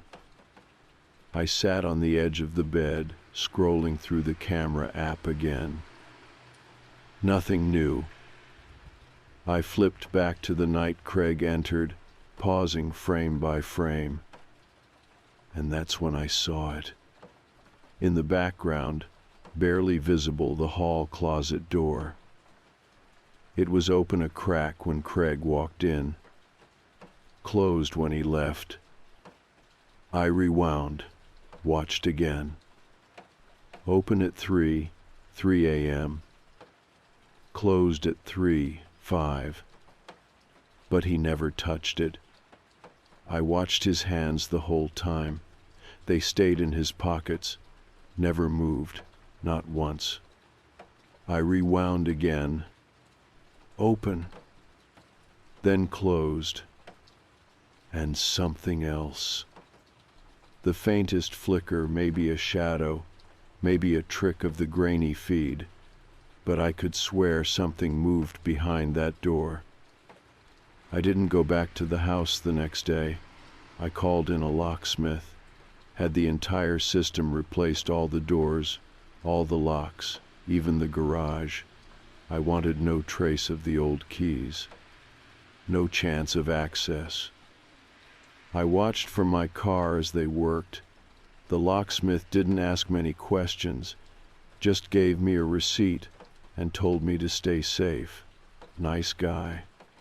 But he looked at me a little too long, like maybe I was the problem. I didn't care. That night, I returned to the house. And I brought a friend. Ryan was an old co-worker from a job I'd had years ago. We'd stayed in touch, and I trusted him more than anyone else. He was practical, calm, and most importantly, believed me. We walked the whole house together, checking every door, every window, every closet. When we got to the hallway, I stopped in front of the closet. This is where I think something's wrong. Ryan opened it slowly. Just coats, old shoes, a box of wires. But I stared at the back wall. Something felt off. I leaned in and knocked. It sounded hollow. Ryan noticed too. Together, we pulled the coats out, moved the box. And that's when we saw it, a panel, not a door, not exactly. Just a thin rectangle of drywall, not quite flush with the rest. Barely noticeable unless you were looking for it. He looked at me. You want to open it? I didn't, but I nodded anyway. He used a screwdriver to pry the edge. It came away with a soft pop. Behind it, darkness. A crawl space, narrow, maybe 2 feet deep, running the length of the wall. Ryan shined his flashlight inside. and then we both stepped back at the same time. Inside were wrappers, empty water bottles, a blanket, a phone charger, and worst of all, a pair of socks. Mine. Ryan whispered, "Jesus Christ, man." I didn't speak, couldn't. Someone had been living inside my house. Not just breaking in, staying, watching. The thought made my skin crawl. I backed away from the opening, bile rising in my throat. We called the police right then. They showed up within 20 minutes, took photos, bagged the items. They said they'd review prints, though warned that if he wore gloves, there might not be much to go on. One officer, an older guy with a tight jaw, pulled me aside. "You said he was a friend? Someone you let into your house?" I nodded. He sighed. "That's how they get close. Make you feel like you're the one who's overreacting. But this guy, he crossed a line." "I want to press charges," I said. "If we can find him, you'll have your chance." He handed me a case number and promised to follow up. That was last night. Now I'm sitting on my couch again, staring at the hall closet. It's sealed, boarded, taped, locked. But I can still feel it, that presence, that watching. And when I check my phone, new notification. Motion detected. Timestamp 3:12 a.m. This time the camera's facing the closet. And the footage? The panel shifts. Just a little. Just enough. After I watched the panel shift in the footage, just that half-inch tilt, like someone inside was pushing against it, I sat in the living room with every light on, my back to the front door and my eyes locked on the hallway. I held a crowbar in my lap. I don't know why I grabbed it instead of a bat or a kitchen knife. Maybe because it felt heavier, more permanent. I didn't call the cops right away. What would I even say? That I saw a board move? That I think someone is still in my house, maybe in the walls? I played the footage back again, slowed it down, frame by frame. At 3:11:47 a.m., the hallway was still. At 3:12:2, the panel lifted, maybe a few centimeters. A shadow shifted behind it. And by 3:12:15, it clicked back into place. No one came out. No one went in. And yet someone had moved it. Ryan called at 8 a.m., his voice groggy. "I couldn't sleep, man," he said. "That crawl space, I keep thinking about how small it is. You'd have to really want to be in there." "He was," I said. "I think he still is." Ryan paused. "You should get out." "I can't leave, not until I know." I couldn't explain it, not even to myself, but something in me refused to abandon the house. Maybe because the idea of leaving meant giving Craig power. Me fleeing my own life because he wouldn't stay out of it. That felt wrong, like surrendering. By noon, I'd made up my mind. I was going to open the panel myself. The police had bagged the stuff they found, taken their photos, and told me to seal it up for now, but they hadn't actually gone inside the crawl space. It wasn't technically large enough for an adult man to live in, they'd said. But then again, they hadn't seen the footage. I took the crowbar, a flashlight, and slid the panel off. The stale air hit me immediately dry, almost sour. I knelt down, shining the light inside. There was more space than I'd realized. The crawl space stretched farther than I thought, a narrow corridor that bent sharply to the left just 10 feet in. I couldn't see past the turn. "Jesus," I whispered. I sat back on my heels, debating my next move. Then I heard something. A scrape. Soft. Deliberate. From inside. I backed up fast, heart hammering. I wasn't going in. Not alone. Not without knowing he wasn't armed. I called the cops again. 2 officers came, both younger, both looking like they'd drawn the short straw. They brought a dog, a 9 unit that sniffed around the opening, ears perked. The dog didn't bark, didn't growl, just whined. The handler frowned. That's not good. They slid on gloves and shined flashlights into the space. "I'm not crawling in there," one said. The other nodded. "We'll need to call in search and recovery, or someone from structural." The delay killed me. They marked the opening with tape, made notes, asked me the same questions again when I'd seen Craig last, what he said, what he wore. I repeated everything, word for word. But I could tell they weren't treating it like an emergency. To them, he was just a guy who overstayed his welcome, not a stalker, not a threat. That night, I went back to the motel. Not because I was scared, because I was tired, and because I needed to think. I didn't tell Ryan I left. I didn't tell the police either. But at around 2:50 a.m., I got a notification. Motion detected. I tapped the feed, dreading what I'd see. The hallway was empty. Then at 1 a.m., the panel slid open again. And this time Craig crawled out. Slowly, like he was stretching after a long nap. He stood up, brushed himself off, looked around, and then walked toward the kitchen. I fumbled to switch the feed to the other cam.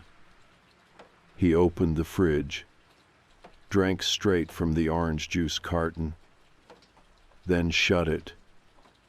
He didn't touch anything else, just walked back to the hallway and disappeared through the panel again.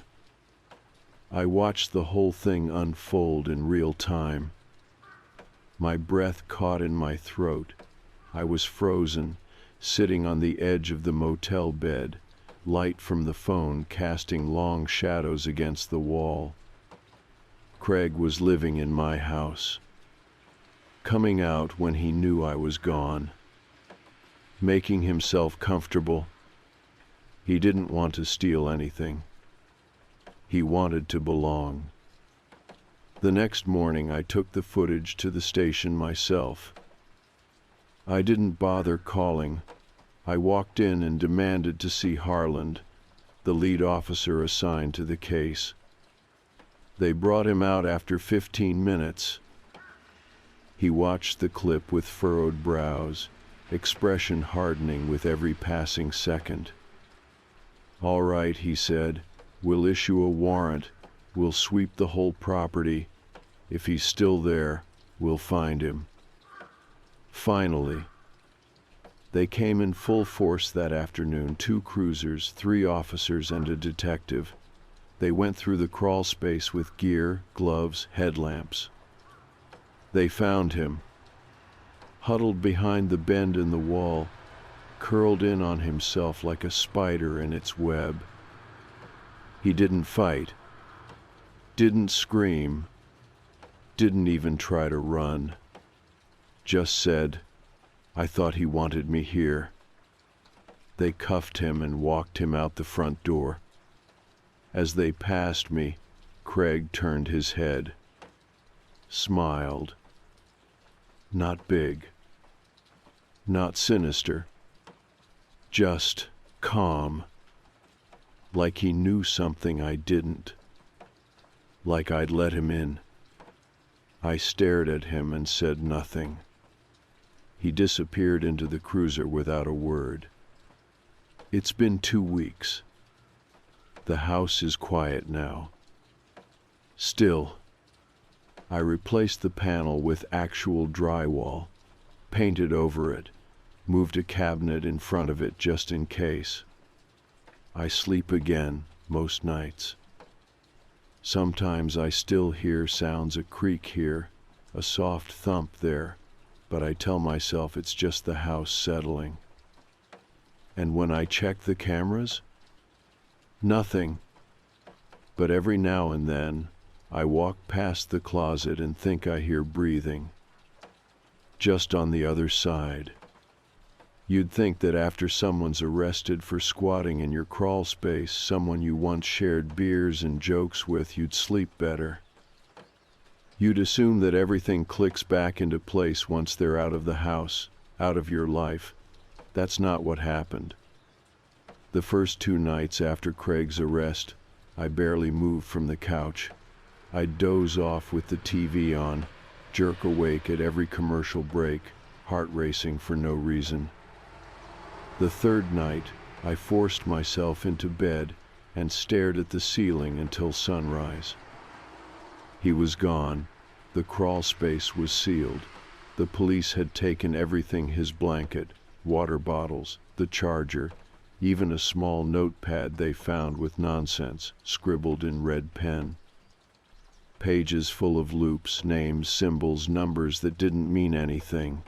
Still, the detective said they'd keep it as evidence, said it might show intent. But the feeling he left behind didn't disappear with him. It lingered. I kept catching myself glancing at shadows, jumping at the sound of the fridge kicking on. I'd come out of the bathroom and pause, listening, not for anything specific, just listening. And always, always, that damn hallway closet. It had been boarded up, painted over, and pushed behind a heavy cabinet. There was no way in anymore, but still, I felt its presence. Like if I walked past too slowly, I'd hear breathing. Or worse, I'd feel someone holding theirs, waiting for me to pass. I told Ryan all of this over lunch. "You've got trauma," he said, tapping the side of his head. "What he did living in there, watching you, it sticks." "I get that," I said, "but it's more than just nerves. It's like he didn't leave, like there's a version of him still in the house." "You mean like a ghost?" Ryan said, half laughing. I gave him a look. "I'm serious," I said. He didn't laugh after that. The following day, a letter arrived. No return address, just my name, typed on the envelope. Inside was a single sheet of paper, typewritten, neat. "I'm sorry I used the closet. I didn't know you'd find it so soon." No name. I sat at the kitchen table holding that paper with both hands, trying to understand what I was reading. I hadn't told anyone where I moved the cabinet. No one knew I covered the panel. And the police still had Craig in custody. I called Detective Harland immediately. "Has he been released?" "No," he said. "He's still being evaluated." "Evaluated?" "Psych hold. He's not cooperating, barely talking. We're waiting on the psych team's report." "Why?" I read the letter out loud. Harland went quiet. "We'll send someone to pick it up," he said. That night, I barely made it through a shower without yanking the curtain back every 30 seconds. The light flickered once in the hallway, and I damn near tore the breaker box open, convinced someone was in the basement. But again, nothing. 3 nights later, I heard my name. Whispered. Not loud, not panicked, just whispered. I was lying in bed, the covers pulled up, barely asleep when I heard it. Hey. Then again, a little louder.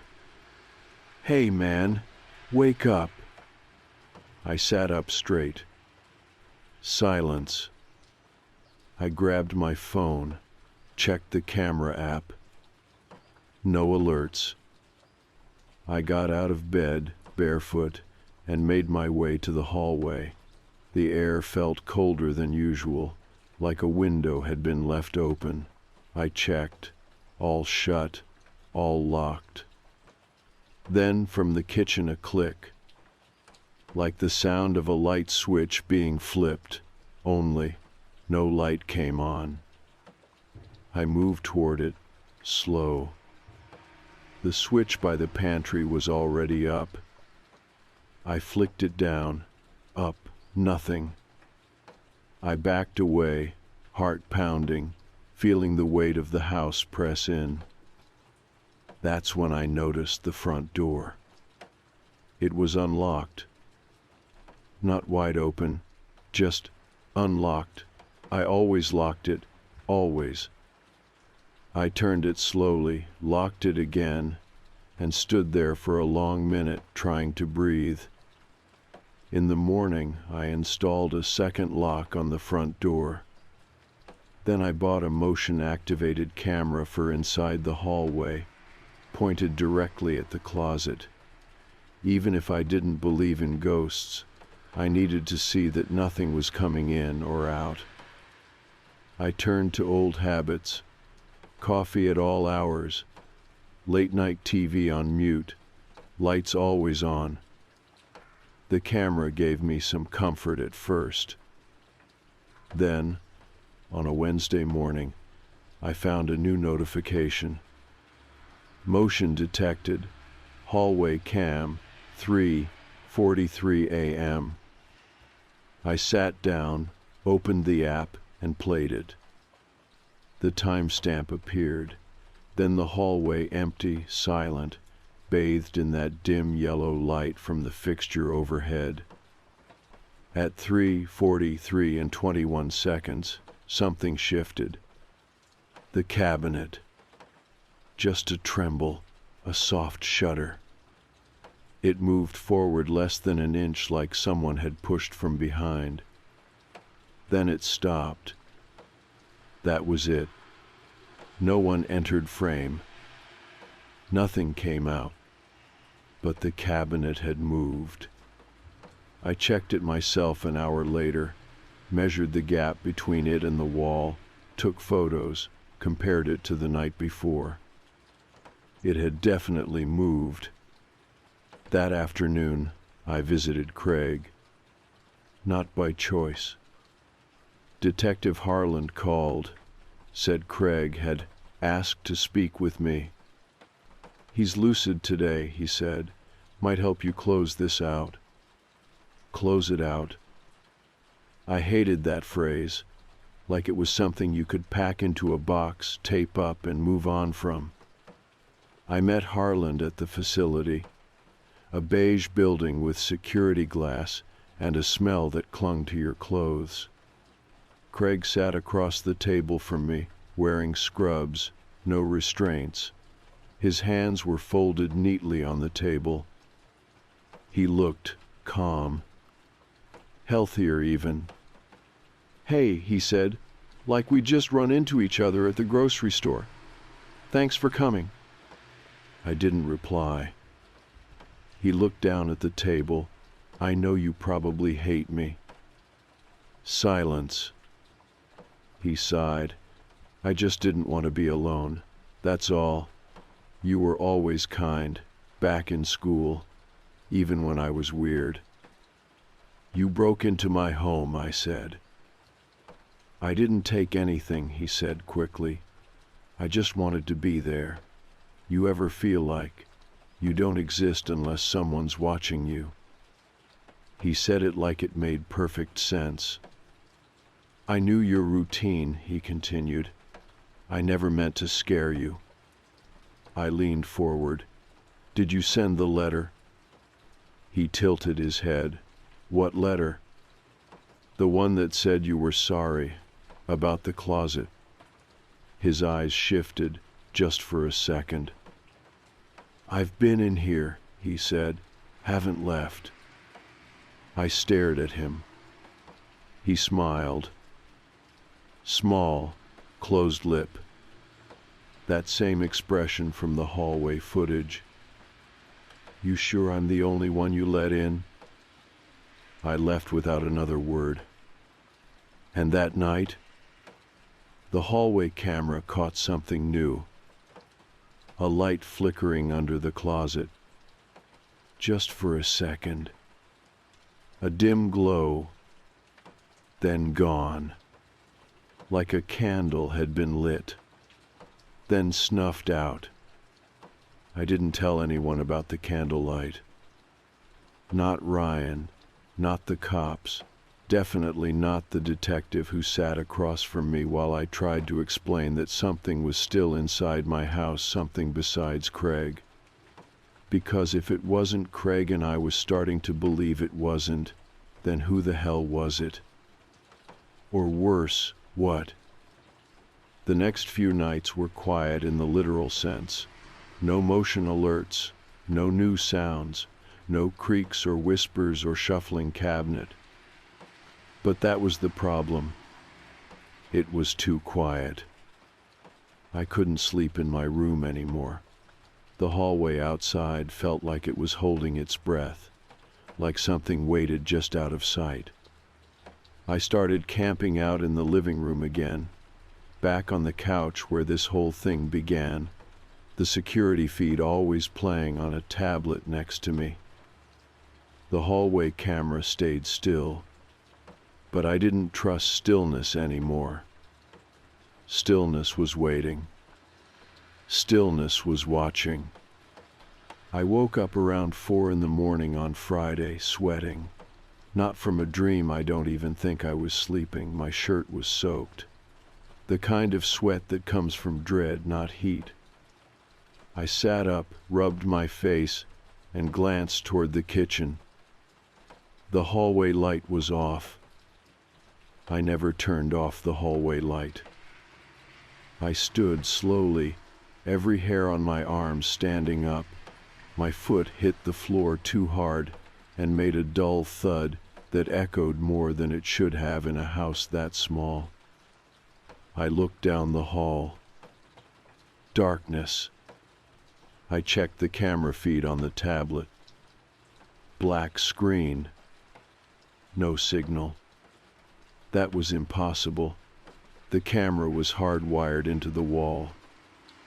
I took a breath, held it, and walked toward the hall like someone stepping into water. Each step creaked. I reached for the light switch. Flipped it. Nothing. I backed up, slowly, one foot behind the other. And then something tapped from inside the wall. Once. Then silence. I didn't sleep the rest of the night. The next morning, I ripped the cabinet away from the wall. It hadn't moved, still flush against the baseboard, still blocking what used to be the crawlspace entrance. The drywall patch I installed, still intact, but when I knocked on it gently, like someone approaching a wild animal, it sounded hollow again. Worse than before. I grabbed the claw end of the hammer and started chipping at the edges, pulling the drywall off in small pieces. And beneath it, the panel. Not the one I had installed. Not the one the police had sealed. The original. Like the wall had never been touched. I stumbled back, heart racing. This wasn't just paranoia. Something was undoing what I'd fixed. Something was maintaining the access. I called Ryan. He didn't pick up. I left a message that probably sounded half delirious, then drove to his place, pounding on the door until he opened it in a hoodie and jeans, blinking like he'd just woken up. "Jesus, man," he said, "you look like hell." "Come over," I said, "right now." He didn't ask questions, just grabbed his keys and followed me back. When we got inside, I showed him the wall. "How?" he whispered. "I don't know. You sealed this. I watched you." "I know." He ran a hand through his hair, then stepped forward and knocked. 3 sharp taps. Something knocked back. Not loud, not fast. Just enough. He jumped. "Okay," he said, backing up. "You need to leave this house. Not until I know what's in there. You're not thinking clearly. This isn't just Craig. This is, I don't even know." We stood there, breathing heavy, staring at the wall like it might open on its own. Ryan turned toward me. "If you open that panel, you better be ready to find something you can't put back." That night, I didn't sleep. I sat across from the hallway, crowbar in hand. At 2:57 a.m., the hallway light flicked on by itself. No click, no hum, just on. 3 minutes later, the panel slid open. Slowly, smoothly. No one came out, but the air changed. It felt thicker, harder to breathe. I stood, camera in one hand, flashlight in the other. I stepped closer, shined the light inside. The crawl space looked deeper than it had before. Longer, wider, like it had grown. I stepped back. Then I heard it. A voice. Soft, childlike, whispering. "I don't like it in here." I froze. It wasn't Craig. It wasn't anyone I knew. It was a girl. I turned and ran to my phone, dialing Harlan directly. Voicemail. I didn't leave one. I called Ryan. Straight to voicemail. I stood in my living room, shaking, unsure if I was still awake. Then I heard the voice again. Closer. "Why did you stop looking?" The police arrived at 7:00 a.m. They found me in the hallway, sitting against the wall, the panel wide open beside me. I hadn't moved in hours. I told them everything. Again, the voices, the wall changing, the panel reappearing. They said it was stress, sleep deprivation. They told me Craig's evaluation had come back. He wasn't considered a threat. He was being released under supervision. I laughed when they said that. I asked them to look in the crawl space again. They did. And this time, they found something. A small red hair bow, tangled in the insulation. It didn't belong to me. It didn't belong to Craig. It was old, faded. And when they took it in, they ran it against a local missing persons database. They matched it to a girl named Lily Kearns, reported missing in 2002, 12 years old. Last seen at this address. Before I ever moved in, before Craig ever squatted in the walls, before I ever met him. And just like that, the story changed. This wasn't Craig's obsession. This was someone else's house. And I had walked into it, uninvited. The day they confirmed the bow belonged to Lily Kearns was the day the house finally made sense. Or maybe not sense, maybe just context. You don't live in a place like that and come out of it feeling sane. But at least now I knew I hadn't been imagining everything. The crawl space, the voice, the feeling of being watched from within my own walls.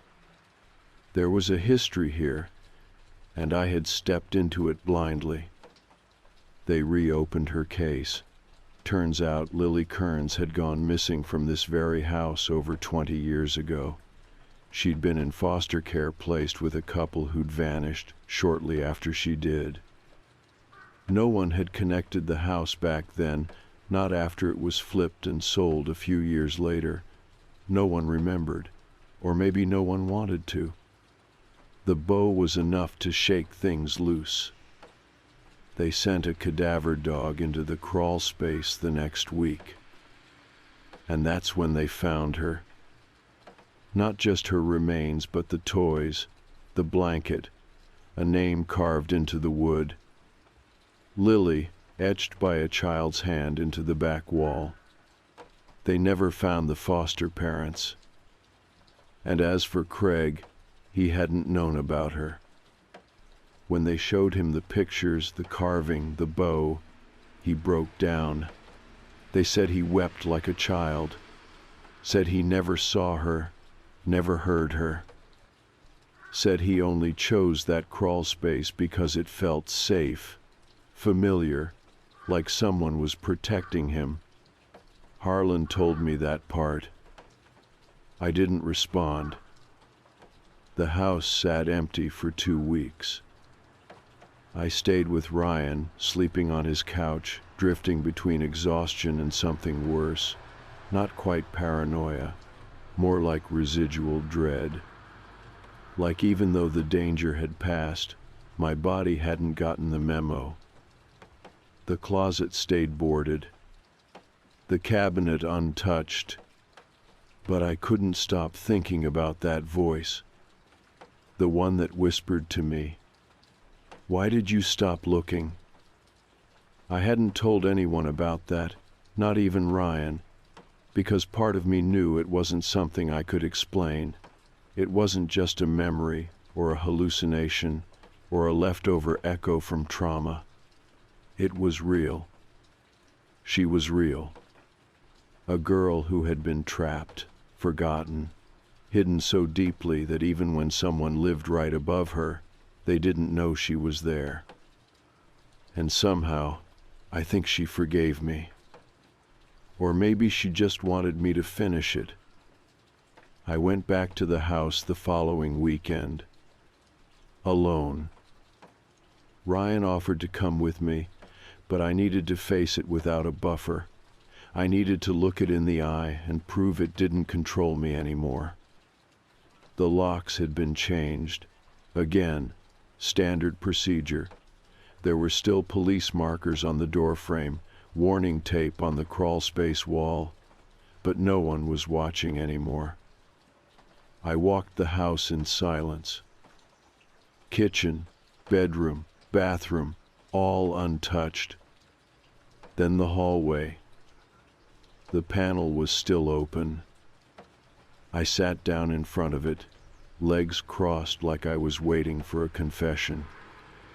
There was nothing inside now. No drafts, no breathing. Just stillness. But it felt different. Less like waiting. More like resting. I pulled out a small box I'd brought with me. Inside was a new hair bow, not an exact replica, but close, red velvet. Neat little knot. I'd found it at a second-hand shop and knew it had to come here. I crawled inside, just far enough to reach the corner. And I left it there. No cameras, no photos. Just a gesture, an acknowledgement. You were here, you mattered. I backed out slowly and sealed the panel myself, with screws this time, then covered it with drywall, sanded it, painted over it. No more access, no more hiding places. 2 months later, I sold the house. Didn't make a profit, didn't care. The buyers were a retired couple, sweet people. They didn't ask many questions. The real estate agent kept it light, focused on the updated appliances and big backyard. No one mentioned Lily, and I didn't offer. Not because I wanted to hide it, but because it wasn't mine to share anymore. She was found. That part was over. I moved to a small apartment near the edge of town. Nothing special, just a clean, quiet space with no crawl spaces, no closets near the hallway, and no drafty walls. It took me a while to sleep without checking the cameras every hour. Took even longer to shower without leaving the bathroom door open. But time passed, and the tension eased. Craig was transferred to a long-term facility. He writes me letters sometimes once a month, always the same tone, friendly, measured. He signs them "your friend," like nothing ever really went wrong. I never write back. I don't hate him, but I don't want him in my life. Some people are shadows, even when they're standing in the light. One morning, I got a call from Detective Harland. He was brief, as always. They finished the crawl space inspection, he said. Turns out it was a retrofit, part of an old bomb shelter built in the 60s. Must have been hidden for decades. Explains the size, I said. Explains how she went unnoticed, too, he added. Hell of a thing. We didn't talk much after that. I think he wanted to say more, but didn't know how. So I thanked him and hung up. It's been almost a year now. I still think about her. Not Craig, not the house. Her. Lily. Sometimes I wonder what she saw in those final moments, what she thought about, whether she believed anyone would come for her. And sometimes I think about that voice in the night. Why did you stop looking? And I say quietly, when no one else is around, I didn't. I found you. That's what matters in the end. Not how it started, not even how it ended, but that the silence was broken, that someone listened, that someone cared. She's not in the walls anymore.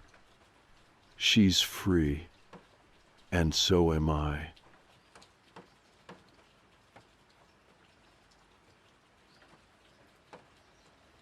I wasn't expecting much when I downloaded Tinder again. I had deleted it a while ago, sick of the same repetitive conversations, the same awkward first dates, the same guys who seemed charming for about a week before revealing that they had the personality of a damp paper towel. But boredom is a hell of a thing, and after a few drinks with my friends, I re-downloaded it on a whim. I told myself I wasn't looking for anything serious, just a distraction. That's when I matched with Daniel. Daniel wasn't like the usual guys I saw on Tinder. No gym selfies, no fish-holding pictures, no overly filtered group photos where you had to guess which one was him. His profile was tasteful. A picture of him standing by a lake, smiling in the sunlight. Another one of him cooking, wearing an apron over a plain t-shirt. One where he was sitting on a park bench, book in hand, caught mid-laugh like someone had snapped a picture at the perfect moment. And his bio? Short, simple. Adventurer at heart, movie addict. If you like late-night drives and good conversation, we'll get along just fine. I hesitated before swiping right, not because he seemed creepy, the opposite, actually. He seemed too perfect. But I swiped anyway. And we matched immediately. The first message came within minutes. Daniel, I was starting to think you weren't going to swipe right. I raised an eyebrow at my screen. Weird opening line, but maybe he was just being playful. Me? Oh, and why's that? Daniel, I saw you on here a few days ago, but then you disappeared. Figured you might have changed your mind about dating. I paused. I had only re-downloaded Tinder that night. There was no way he could have seen me on here before. Maybe he was confusing me with someone else. I let it slide. We started talking, and I'll admit was good at it. There was none of that awkward back and forth, none of the usual, "Hey, how's your day?" that leads nowhere. He was engaging, funny, charming in a way that felt effortless. Within minutes, it felt like I had known him for years. We liked the same movies, the same bands. We even had the same childhood Doga golden retriever named Buddy. That gave me pause. Me? No way. You had a buddy too? Daniel? Yeah, had him growing up. Best dog in the world. It was eerie. Of all the names, of all the dogs, what were the odds? But coincidences happen, right? And when someone is that perfect, you don't question it. You just go along with it. We talked every day after that. From the moment I woke up to the moment I went to bed, he was always there. If I texted, he responded immediately. If I didn't text, he'd check in with something cute, thinking about you, or hope your day's going well. It was nice. A guy who actually put in effort, who made me feel interesting. But then, little things started feeling off. The first red flag happened about a week in. We were talking about late-night cravings, and I mentioned how much I loved this small 24-hour diner across town, the kind of place that only locals know about. Daniel replied, "Oh yeah, you always get the grilled cheese there, right?" I blinked at my screen. I had never told him that. Me? Wait, how did you know that? Daniel, you mentioned it, didn't you? I hadn't. I even scrolled back through our messages just to be sure. Nothing. I brushed it off as a lucky guess. But then it happened again. One night, I was curled up on my couch, watching some old 70s horror movie, one of those weird niche ones that nobody ever talks about. I posted a quick Instagram story, nothing obvious, just a blurry shot of my screen, captioned "Classic." Minutes later, Daniel texted me. Watching that without me, rude. I froze. I hadn't told him what I was watching, hadn't even mentioned it in our conversation. I stared at my phone, fingers hovering over the keyboard, trying to come up with a logical explanation. Me? Wait, how did you know? Daniel, lucky guess. A joke, a brush off. I told myself I was overthinking it. But the next morning, I did something I should have done earlier. I reverse searched his Tinder photos and found nothing. No social media, no LinkedIn, no old posts, no comments, no tagged pictures. It was like he didn't exist. My stomach twisted. I kept scrolling through our texts, looking for something that could explain this away. But all I found were more coincidences. He knew my favorite places, knew things about my childhood, knew things I had never told him. I was just about to text him to ask who the hell he really was when my phone buzzed. A message from Daniel. "Why are you looking me up?" I felt my entire body go cold. I hadn't texted him yet, hadn't said anything. He just knew. I stared at my phone, fingers numb. Me, what?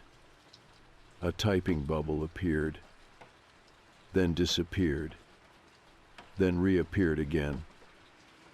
Finally, the message came through. "You don't have to look me up. I already know everything about you." I blocked his number, deleted Tinder, turned off my phone. For the rest of the night, I sat in my bed, heart pounding, waiting for what I didn't know. When I woke up the next morning, I felt ridiculous. Maybe it was a joke. Maybe I had overreacted. But then, I saw him. At my job. I was behind the counter, ringing up a customer, when I glanced toward the entrance. And he was there, standing just outside, watching me through the glass. My breath caught in my throat. He wasn't smiling, wasn't waving, just staring. I turned to my coworker, panic rising in my chest. "That guy out there, do you know him?" She frowned, glancing at the entrance. "Who?" I turned back. He was gone. I was shook in bed. Every time I closed my eyes, I saw him standing outside the bookstore, watching me through the glass, his face blank, unreadable. The worst part? I knew I hadn't imagined it. I could still picture the way his head had been tilted slightly to the side, like he was studying me, like he was waiting for something. By morning, I had convinced myself I was overreacting. Maybe he had just happened to be in the area. Maybe it was coincidence. But I couldn't shake the feeling that something was wrong. So I did the only thing I could think of. I checked my phone. Even though I had blocked Daniel's number, I still felt the creeping anxiety of seeing another message. But there was nothing. No new texts. No calls. I should have felt relieved. But instead, the silence made it worse. At work, I felt like I was on edge all day. Every time the door opened, my stomach twisted. Every time someone walked past the windows, my pulse spiked. By the time my shift ended, I was so tense I felt physically sore. I waited for my coworker, Jenna, to finish closing up. I wasn't about to walk home alone tonight. She noticed my fidgeting. "You good?" she asked, raising an eyebrow as she counted the cash drawer. I debated telling her. It sounded insane, but I couldn't keep it in. "You remember that Tinder guy I told you about?"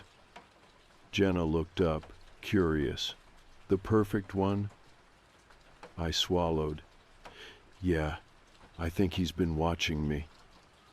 Her eyebrows knit together. "What do you mean?" I told her everything. How he seemed to know things I hadn't told him.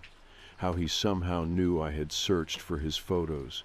How he had showed up at the store. Jenna frowned. That's weird. But are you sure you're not reading too much into it? That was the problem. I wasn't sure. I wanted to believe it was nothing, that I was just freaking myself out. But the feeling of being watched hadn't left me since last night. Jenna, to her credit, didn't dismiss me. She grabbed her bag, slung it over her shoulder, and said, "Come on, I'll walk you home." We locked up the store and stepped outside. The night air was thick and humid, making my skin prickle. The streets were quiet, almost too quiet. We were halfway to my apartment when Jenna stopped walking.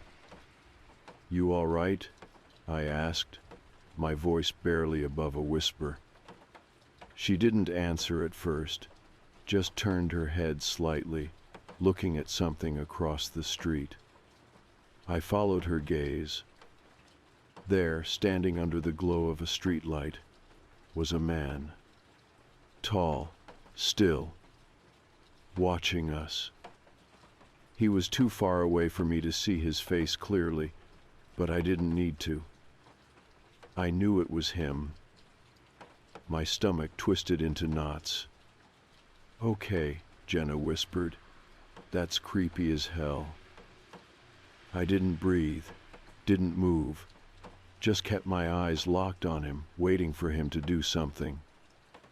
Then, in the blink of an eye, he stepped backward into the shadows, not turning, not walking away, just fading into the dark. My throat felt tight. My legs were screaming at me to run. Jenna grabbed my arm. "Come on." We practically sprinted the last few blocks to my apartment. The entire time I felt eyes on the back of my neck. When we reached my building, Jenna insisted on staying over. I didn't argue. Once we were inside, I double-checked the locks, checked the windows, pulled the curtains shut. Jenna sat on the couch, running a hand through her hair. "Okay, yeah, that was actually terrifying." I sank down beside her, still shaking. "What the hell does he want?" She exhaled. "I don't know, but we're calling the cops." I hesitated. "And tell them what? A guy from Tinder is creeping me out?" She gave me a look. "Yes, that's exactly what we tell them." She wasn't wrong. But before we could even pick up the phone, my apartment buzzer went off. A shrill, loud ring that made both of us jump. Jenna's eyes snapped to mine. It was past midnight. Nobody ever buzzed my apartment this late. My breath hitched in my throat. Jenna moved first, grabbing my wrist and dragging me toward the intercom. I stared at the small screen, only static. I pressed the button, my voice shaking. "Hello?" Silence. Then, breathing. Slow, steady, controlled. A chill ran down my spine. Then a voice. "You shouldn't have blocked me." My blood turned to ice. Jenna grabbed my arm. "Hang up. Now." My fingers trembled over the button, but I didn't need to press it. The call ended on its own. We stood there, frozen. Then Jenna pulled me away from the door. "We're calling the cops, right now." I nodded, numb. My hands shook as I grabbed my phone and dialed. The operator picked up. I stammered through an explanation. A man was stalking me. He had showed up at my job. Now he was here. I didn't know what to do. They said they'd send someone over. Jenna and I sat on the couch, waiting, barely breathing. I checked the peephole every few minutes, but saw nothing. By the time the police arrived, The hallway was empty. They took my statement, but since the guy hadn't actually broken in or threatened me, there wasn't much they could do. "Call us if he comes back," the officer said. I wanted to scream. He was already here. Jenna stayed over that night. Neither of us slept. The next morning, we went through my phone together. And that's when we found it. A new text from an unknown number. "That was rude. I'll see you soon." Jenna swore under her breath. "We have to go. Now." I looked up at her, heart pounding. "Go where?" She swallowed. "Anywhere but here." We left that morning. Jenna was already throwing clothes into a bag before I even processed what was happening. "You're not staying here," she said firmly. "Get your stuff. We're going somewhere else." I nodded, moving like I was in a trance. I didn't argue. I didn't stop to think. I just grabbed what I could, shoving it into a backpack with trembling hands. We got into her car and drove. I kept checking behind us, watching the rearview mirror for anything out of place. A dark car that followed too long, a shape standing at the end of a sidewalk. But there was nothing. Nothing but my own paranoia crawling up the back of my neck. Jenna's cousin lived about an hour away, in a small house in a quiet neighborhood. He wasn't thrilled about unexpected guests, but the second Jenna told him what happened, he let us stay without hesitation. The house felt safe, safe in a way my apartment never had. The locks were sturdy, there were security cameras out front, and most importantly, nobody knew we were here. We turned off my phone. I should have felt relieved, but I didn't. Because no matter how far we drove, I still felt him. Still imagined him standing outside, just past the streetlights. Still saw his face in the windows, in the dark reflections of glass. That night, I didn't sleep.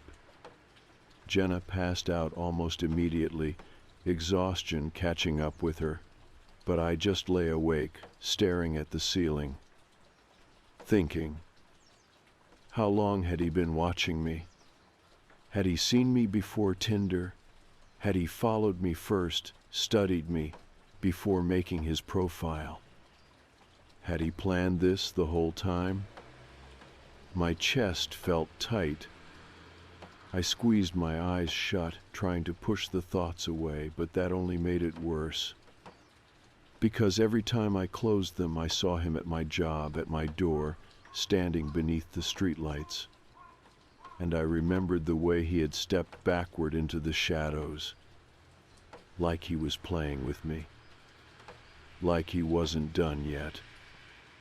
The next morning, Jenna forced me to go to the police station. I didn't want to. I felt stupid, like they'd just brush me off again, but Jenna wasn't having it. "We're reporting this.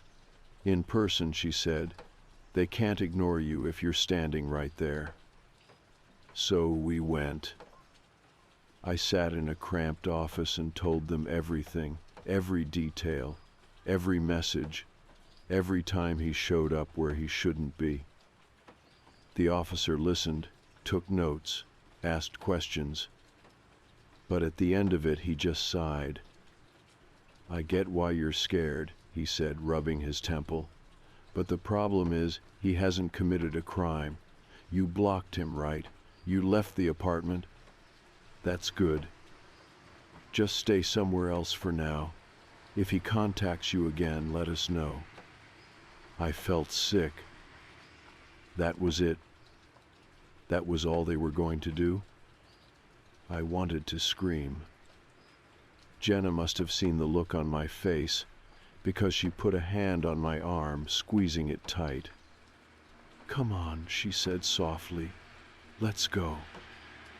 We left, and I felt worse than before, because now I knew for sure nobody was going to help me. The last time I saw him was 3 days later. Jenna had gone out to grab food, leaving me alone for the first time since we left my apartment. I told myself I was fine. But as soon as the front door clicked shut, a weight settled on my chest. I tried to ignore it. I sat on the couch, flipping mindlessly through television channels, trying to convince myself I was safe. And then the doorbell rang. My heart stopped. Jenna wouldn't ring the doorbell. She had a key. I sat completely still, staring at the front door like it might suddenly explode inward. The doorbell rang again. I swallowed hard. My hands were shaking. I stood up, slowly. I walked to the door, my breath tight in my throat. I didn't open it. Didn't even unlock it. Instead, I pressed my eye to the peephole. And I saw him, standing on the front porch. He wasn't smiling, wasn't moving, just watching me, the way he always did, like he was waiting for me to react. I stumbled back, gasping for air. My stomach churned violently, my vision swimming. Number. No, he wasn't supposed to know where I was. I turned and ran for my phone. My hands were so slick with sweat, I could barely hold onto it. I dialed Jenna. She picked up instantly. "Hey, I just got." "He's here," I gasped. "Jenna, he's here." Silence. Then, what? Who's there? Him. I heard her slam on the gas through the phone. "I'm coming. Lock the doors. Call the cops right now." I barely managed to dial 911, my fingers shaking so hard I almost dropped the phone. The operator picked up. "What's your emergency?" "There's a man outside," I whispered. "He's been stalking me. He followed me here. He knows where I am." "Stay inside," the operator said immediately. "Is the door locked?" "Yes," I choked out. "Stay on the line. Officers are on their way." I kept my eyes on the door. He didn't move. Didn't knock. Didn't try to get in. Just stood there. And then he turned his head slightly, like he could see me, like he knew I was watching. And then, finally, he smiled.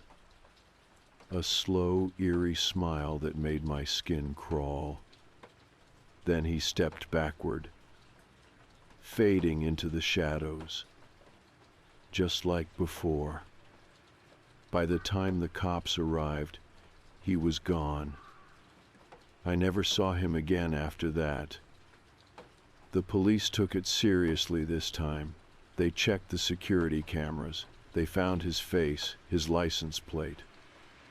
He had a record, not for anything big, but enough.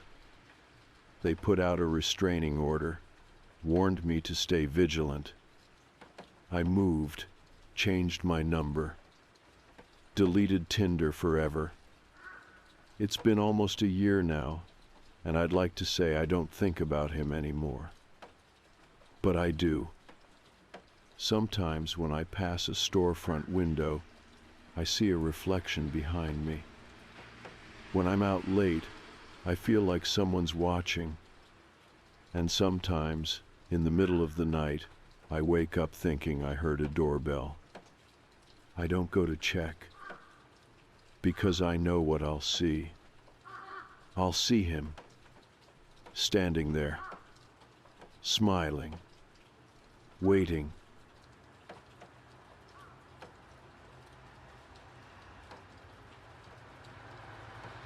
I never believed the stories about the stairs. You hear things when you spend enough time in the outdoors. Old folklore, weird local legends. People talk about creatures in the woods, ghosts in abandoned towns, strange lights deep in the mountains. But the one that always stuck with me was the stairs. Random, isolated staircases in the middle of the forest, with no ruins, no buildings, nothing. Just steps leading up to nowhere. People say you shouldn't climb them. They say people disappear. Some come back, different. Some never come back at all. I thought it was bullshit, until the day I saw one for myself. It was supposed to be a simple hiking trip. Me and my best friend, Chris, had been planning it for weeks. 2 days out in Black Hollow Forest, camping overnight before looping back the next morning. Nothing extreme, just an escape from work, responsibilities, and the noise of everyday life. Chris was always the more experienced hiker between us. He knew how to read maps, make fires, and handle himself in the wild. I trusted him. So when we veered off trail, I didn't think much of it.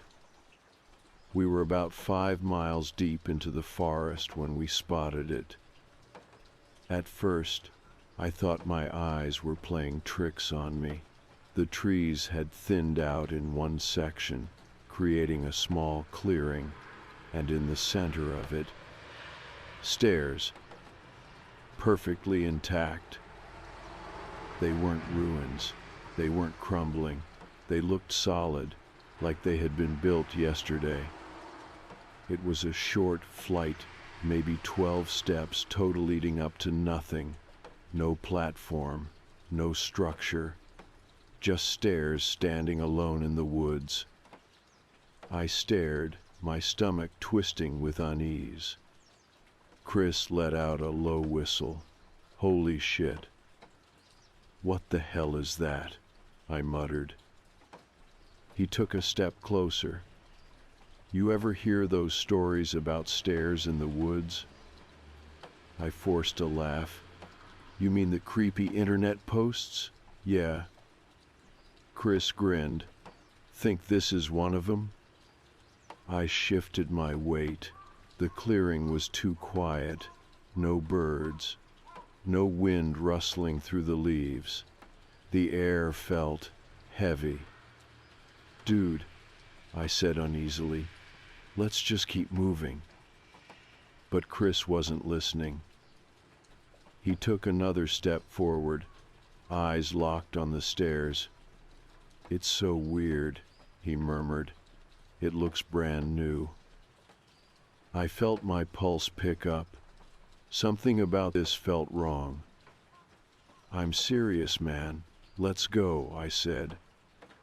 Chris turned to me, his expression unreadable. Then, before I could stop him, he grinned and jumped onto the first step. I swore under my breath. Chris. What? He bounced on his heels. It's just stairs. Look. He climbed up to the second step, then the third. I forced a laugh, but my skin was crawling. All right, cool. You touched the spooky stairs. Let's move. Chris didn't move.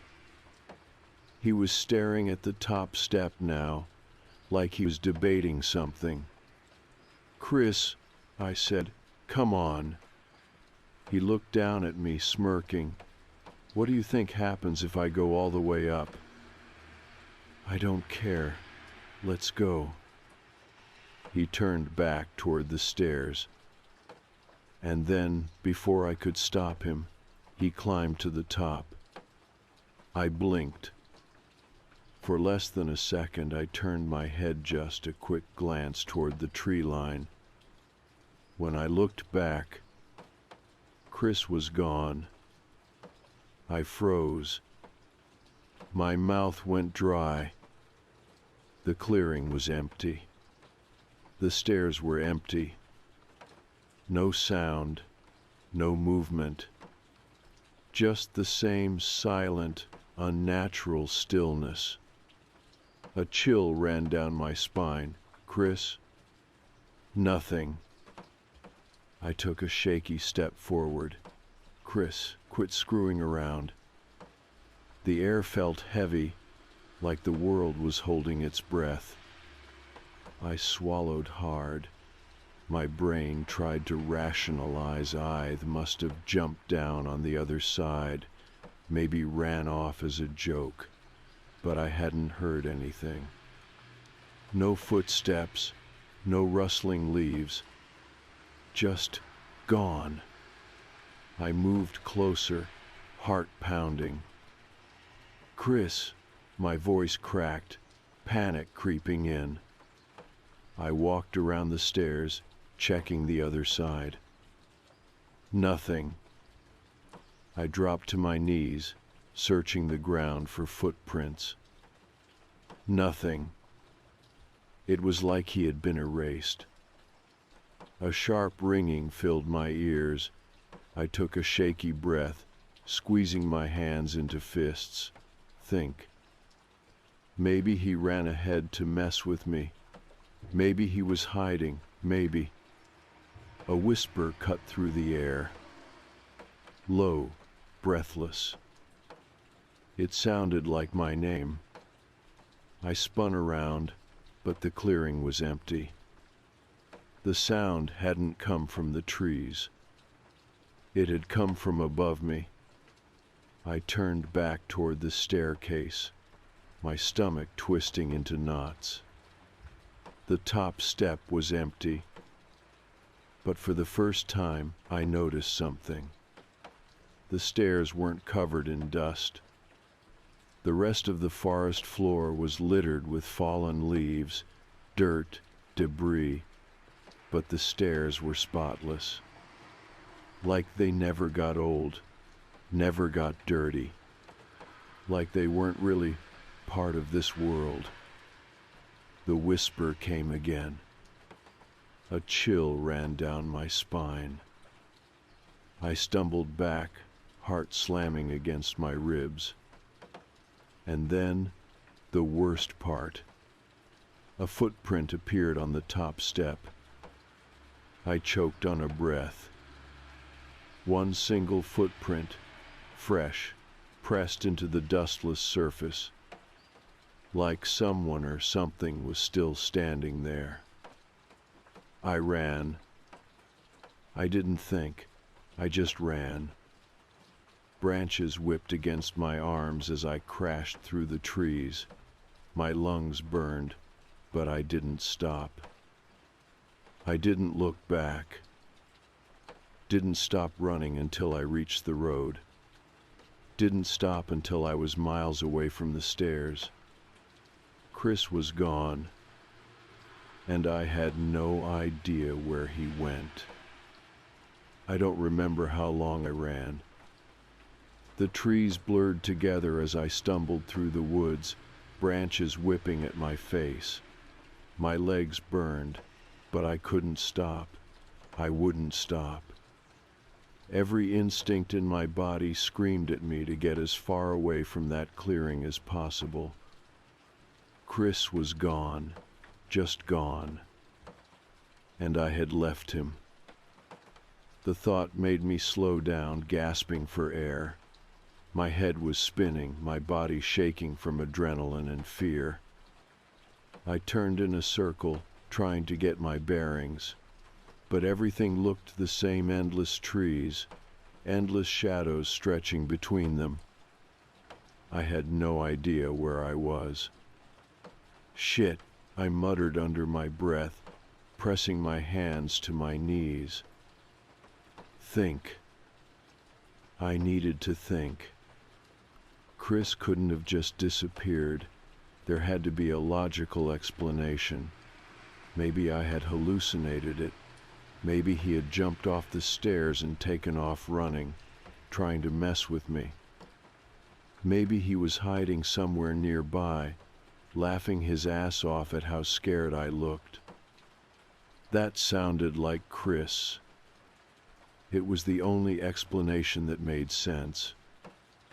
I straightened, forcing my breath to slow. I had to go back.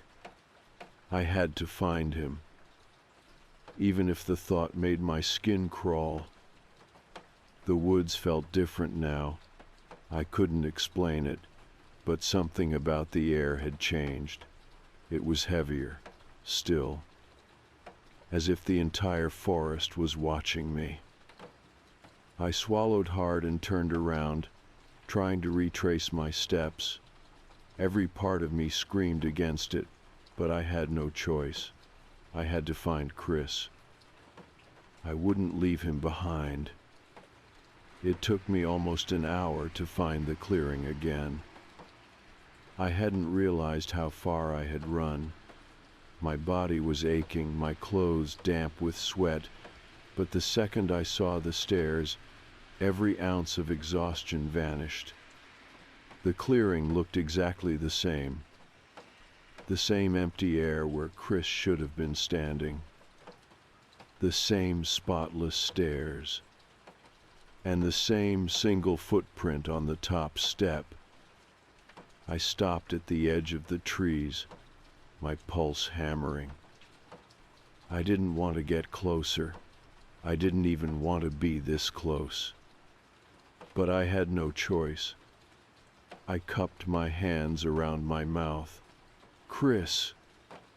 My voice echoed. Too loud. Too sharp. The forest swallowed the sound like a vacuum. No birds, no wind, just silence. My stomach clenched. Chris, I tried again. Nothing. I forced myself forward, step by step, scanning the staircase. There was nowhere he could have gone. The trees weren't dense enough for him to hide, and there were no footprints leading away from the stairs. Just nothing. My breath hitched. It didn't make sense. I stepped closer, then closer. The air around the stairs felt colder, like I had just stepped into a freezer. I hesitated, then reached out and touched the railing. Freezing. Not like regular cold unnatural, like metal left outside in the dead of winter. I yanked my hand back, heart hammering. Something about this wasn't right. I stepped back, and that's when I heard it. A breath. Not mine. Not human. Just behind me. Slow, wet. I spun so fast I nearly fell. Nothing. The clearing was empty. But I could feel it. Something was standing right there. I bolted. I didn't care anymore. I ran harder than I ever had in my life, my lungs screaming for air. I crashed through the trees, blindly sprinting in the direction of the main road. I didn't look back. I couldn't. I made it back to town just after dark. My legs barely carried me to my truck, parked near the base of the trail. My hands shook as I fumbled with the keys, my heart pounding so hard it hurt. As soon as I got inside, I locked the doors and sat there, panting. I had no idea what to do. I wanted to call someone, but who? The police. What was I supposed to say? Hi. My friend climbed some random stairs in the woods and vanished into thin air. They'd think I was crazy. I forced my breathing to slow. My entire body ached, my hands still trembling as I gripped the wheel. Chris was missing. I had to do something. But there was only one thing I could do. I started the truck, and I drove to the police station. Filing a missing person report was one of the worst experiences of my life. The officer taking my statement looked skeptical from the moment I started talking. "You're saying he vanished?" I swallowed hard. "Yes." "No sound, no struggle, just disappeared?" I nodded. The officer glanced at his partner, then back at me. "And you didn't see anyone else out there?" "No," I said firmly. "It was just us." He scribbled something down. "And this was in the clearing?" "Yes, near." I hesitated. "Near the stairs." I knew how it would sound. The officer raised an eyebrow. "Near what?" I forced myself to say it. "A staircase." He paused. "A staircase?" I nodded. "Just in the middle of the woods. No building, no ruins, just stairs." Silence.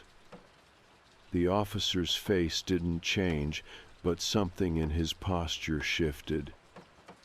Like he recognized what I was talking about. "Right," he said finally. "We'll send out a search team." His voice was careful. Too careful. I frowned. "You've heard of them, haven't you?" He didn't answer right away. Then, after a beat, he let out a slow sigh and leaned forward. "I've heard a lot of stories," he admitted. "People finding stairs in the woods, people disappearing." My stomach turned. He ran a hand over his face. "Here's what I'll tell you. Don't go back out there. If you see anything strange, stay away." I swallowed hard. "And Chris?" The officer hesitated. "We'll find him." But something in his voice didn't sound convinced. I left the station feeling worse than before. Something was wrong. Chris was gone. And the cops knew something they weren't telling me. I barely slept that night. I just couldn't. I kept checking my phone, waiting for a call, an update, anything. But nothing came. By morning, I had made up my mind. I wasn't going to just sit here. I was going to find Chris myself. I packed a bag, grabbed a flashlight, and drove back to Black Hollow Forest. I had no idea what I was walking into, but I knew one thing. I wasn't leaving without him. I shouldn't have come back. Even as I parked at the trailhead, the weight of my decision settled deep in my chest like a stone. I had barely slept the night before, but no amount of exhaustion could dull the one thought racing through my head. Chris is still out there. The cops were looking, but I knew they weren't going to find him. Not unless they were willing to look at the stairs. And from the way that officer had reacted last night, I had a sinking feeling they weren't. I had no choice. I had to do it myself. I checked my gear flashlight, extra batteries, a hunting knife I barely knew how to use, and a length of rope I wasn't even sure I needed. It wasn't much, but it was better than nothing. The woods were different today. They felt heavier. The moment I stepped off the trail and into the trees, I felt it, that eerie, unnatural silence. No birds, no wind, just the sound of my own footsteps crunching on leaves. Like the forest was waiting for me. I swallowed hard and kept moving. It took me half the time to reach the clearing today. Maybe it was adrenaline, or maybe I had just memorized the way. But the second I stepped into the open space and saw those stairs again, my stomach twisted into knots. They were exactly the same. Untouched, unchanged. No dust, no leaves, no sign that anything had happened here at all. No sign of Chris. I stopped at the edge of the clearing, my breath shallow. Every instinct in my body screamed at me to turn back, to pretend I had never come here. But I couldn't. I had to know. Slowly, I stepped forward. The air was colder here, just like before. My skin prickled as I approached the stairs. The closer I got, the more my body resisted, like some unseen force was pushing back against me. I ignored it. I placed a foot on the bottom step. Nothing happened. I let out a shaky breath, forcing myself to move. Second step. Third. The railing was freezing under my hand. I kept my eyes locked on the top step, my muscles coiled tight. I half expected something to reach out and grab me. Or worse, for Chris to suddenly be there, staring at me with empty eyes. I reached the top. My pulse pounded in my ears. I turned in a slow circle. And nothing. Just the clearing stretching out around me, the same trees, the same silence.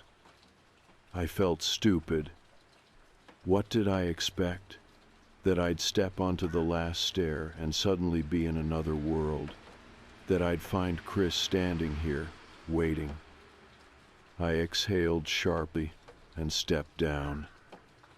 The second my foot left the top step, something whispered my name. I froze. It wasn't loud, barely more than a breath, but I heard it. I swallowed, heart hammering. My gaze darted across the trees, but the clearing was still empty. The whisper came again. Ethan. My blood turned to ice. Chris. It sounded like Chris. I turned toward the trees. He was there, standing just past the tree line, barely visible between the branches. His clothes were dirty, his face pale, his hair hanging over his eyes, but it was him. My throat tightened. Chris? He didn't answer. He just stood there, watching me. I took a step forward. My legs felt unsteady, my whole body buzzing with adrenaline. Chris, what the hell happened? Still, he didn't move. I got closer. His eyes were wrong. Dark, hollow, like he wasn't really looking at me. A deep, sinking feeling settled in my chest. Something wasn't right. Chris, my voice wavered. His mouth twitched, like he was trying to smile. But he didn't. Instead, he whispered, I found it. The hair on the back of my neck rose. Found what? I asked carefully. Chris tilted his head just slightly, the way back. The way back. I swallowed hard. My hands were clammy, my pulse thundering in my ears. I felt like I was standing on the edge of something I didn't understand. Chris took a step forward, and for the first time, I saw his footprints. They weren't normal. The ground beneath his feet was untouched. No leaves crunched, no dirt shifted. It was like he wasn't even standing on the ground. A bolt of fear shot through me. Something was very, very wrong. I stepped back. Chris. His face changed. Not physically, but something about it shifted. Like he wasn't wearing it right. I backed up further. Stay there. His expression didn't change. Then he spoke again. You should come with me. My stomach dropped. A flicker of movement caught my eye. Behind Chris, deeper in the trees, more figures, standing in the shadows, watching. I couldn't make out their faces, but I could feel them, like they had been waiting for me too. Chris smiled. Come see, he whispered.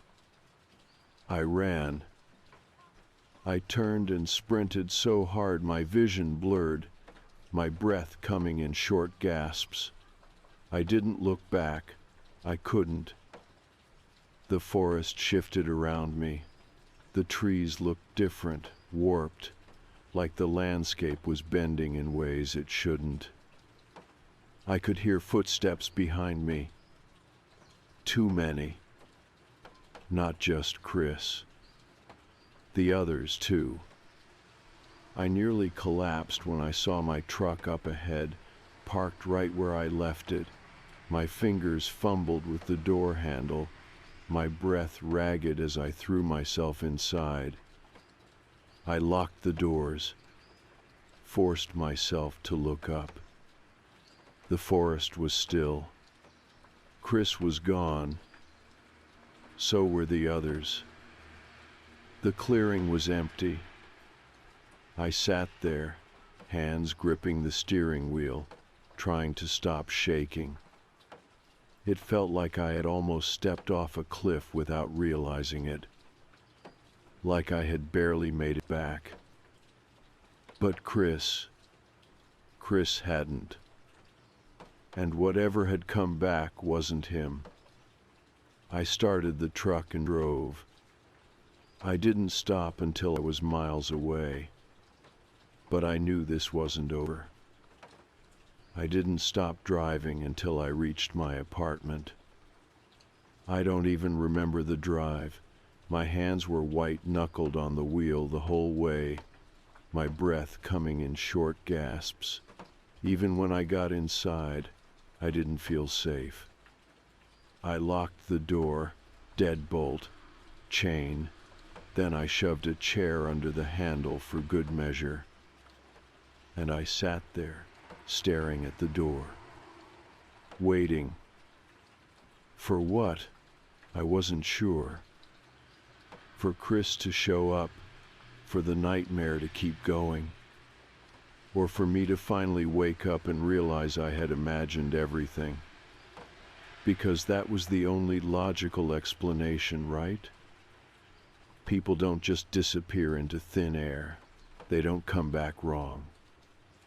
But deep down, I knew. I hadn't imagined it. Something was out there. And it was wearing my friend's face. The police called me the next morning. They had found Chris. Or rather, Chris had found them. According to the report, he had walked into a gas station at dawn, barefoot and covered in dirt. He was disoriented, dehydrated, and couldn't explain where he had been for the last 2 weeks. 2 weeks. I had only seen him yesterday.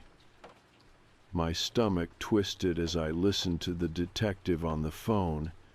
They wanted me to come down to the hospital where they were keeping him. I didn't want to go. Every nerve in my body told me to stay away. But he was my best friend, and I had to know the truth. Chris looked like hell. His skin was pale, his hair messy and unwashed. Dark circles sat under his eyes, and there were scratches all over his arms. When he saw me, his face lit up. "Ethan," he croaked. I hesitated in the doorway. I wanted to be happy. I wanted to believe this was really him. But I couldn't forget the last time I had seen his face. Chris frowned. "Dude, why are you looking at me like that?" I swallowed. "Where were you?" Chris hesitated. His gaze flickered to the window, then back to me. "I don't know," he admitted. "I remember walking up the stairs and then nothing. It's like I blinked, and suddenly it's 2 weeks later." I shivered.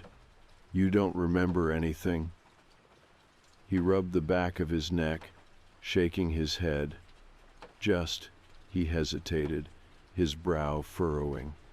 "Just flashes, like dreams. A dark forest, a lot of voices, and..." His jaw tightened. "And what?" I pressed. Chris swallowed hard. "And I think something was with me." The air in the hospital room felt too still. I stared at him, my stomach knotting. Chris exhaled and ran a hand through his hair. "Look, man, I know how it sounds, but I felt it, the whole time, like something was watching me, like it was just out of sight, but I knew it was there." A chill ran down my spine. I didn't say anything, because I had felt it too. Chris gave me a tired smile. "But I'm here now, right?" I forced myself to nod, but I didn't believe it. The doctors said Chris was physically fine, malnourished, dehydrated, but otherwise okay. Mentally, they weren't so sure. Neither was I, because something was off. It was little things at first. The way he hesitated before answering questions, the way his gaze lingered too long in mirrors, the way he flinched at certain words, like his brain wasn't used to hearing them. But the worst part, Chris didn't remember me calling the police. "I walked out of the woods on my own," he told me one night, frowning. "But that's not possible," I said. "I saw you. I ran from you." Chris shook his head. "Ethan, I just woke up on a road outside town. That's it." A pit formed in my stomach. "Then who did I see in the woods?" I didn't ask. I didn't want to know. Chris was discharged a week later. He tried to go back to normal, but he wasn't the same. He was quieter, jittery. Sometimes I'd catch him staring at things that weren't there. He never went near the woods again, and neither did I. For a while, I thought that was it, the end of whatever had happened out there. Until one night, a month later, when Chris called me. His voice was shaking. "Ethan," he whispered, "I remember now." My breath caught in my throat. Chris let out a shaky laugh. "God, man, I wish I didn't." I gripped my phone. "Chris, what do you mean?" Silence. Then, in the softest voice, he said, "I wasn't alone up there." A chill crawled down my spine. Chris exhaled. I don't know what it was, but it was there. I couldn't see it, but I could hear it, feel it. It whispered to me. It told me things. I didn't realize I was holding my breath. Chris swallowed hard. "And Ethan?" "Yeah?" His voice dropped to a whisper. It let me go. My blood ran cold. Chris's breathing was shaky on the other end of the line. "I don't know why, but it did," he continued. "I thought I escaped, thought I made it out, but what if?" His voice broke. "What if it just followed me back?" I couldn't speak. The line went dead. I sat there, the dial tone buzzing in my ear, my hands clammy and shaking. I wanted to call him back. I wanted to tell him it was just trauma, just paranoia. But I couldn't. Because deep down, I knew Chris had come back.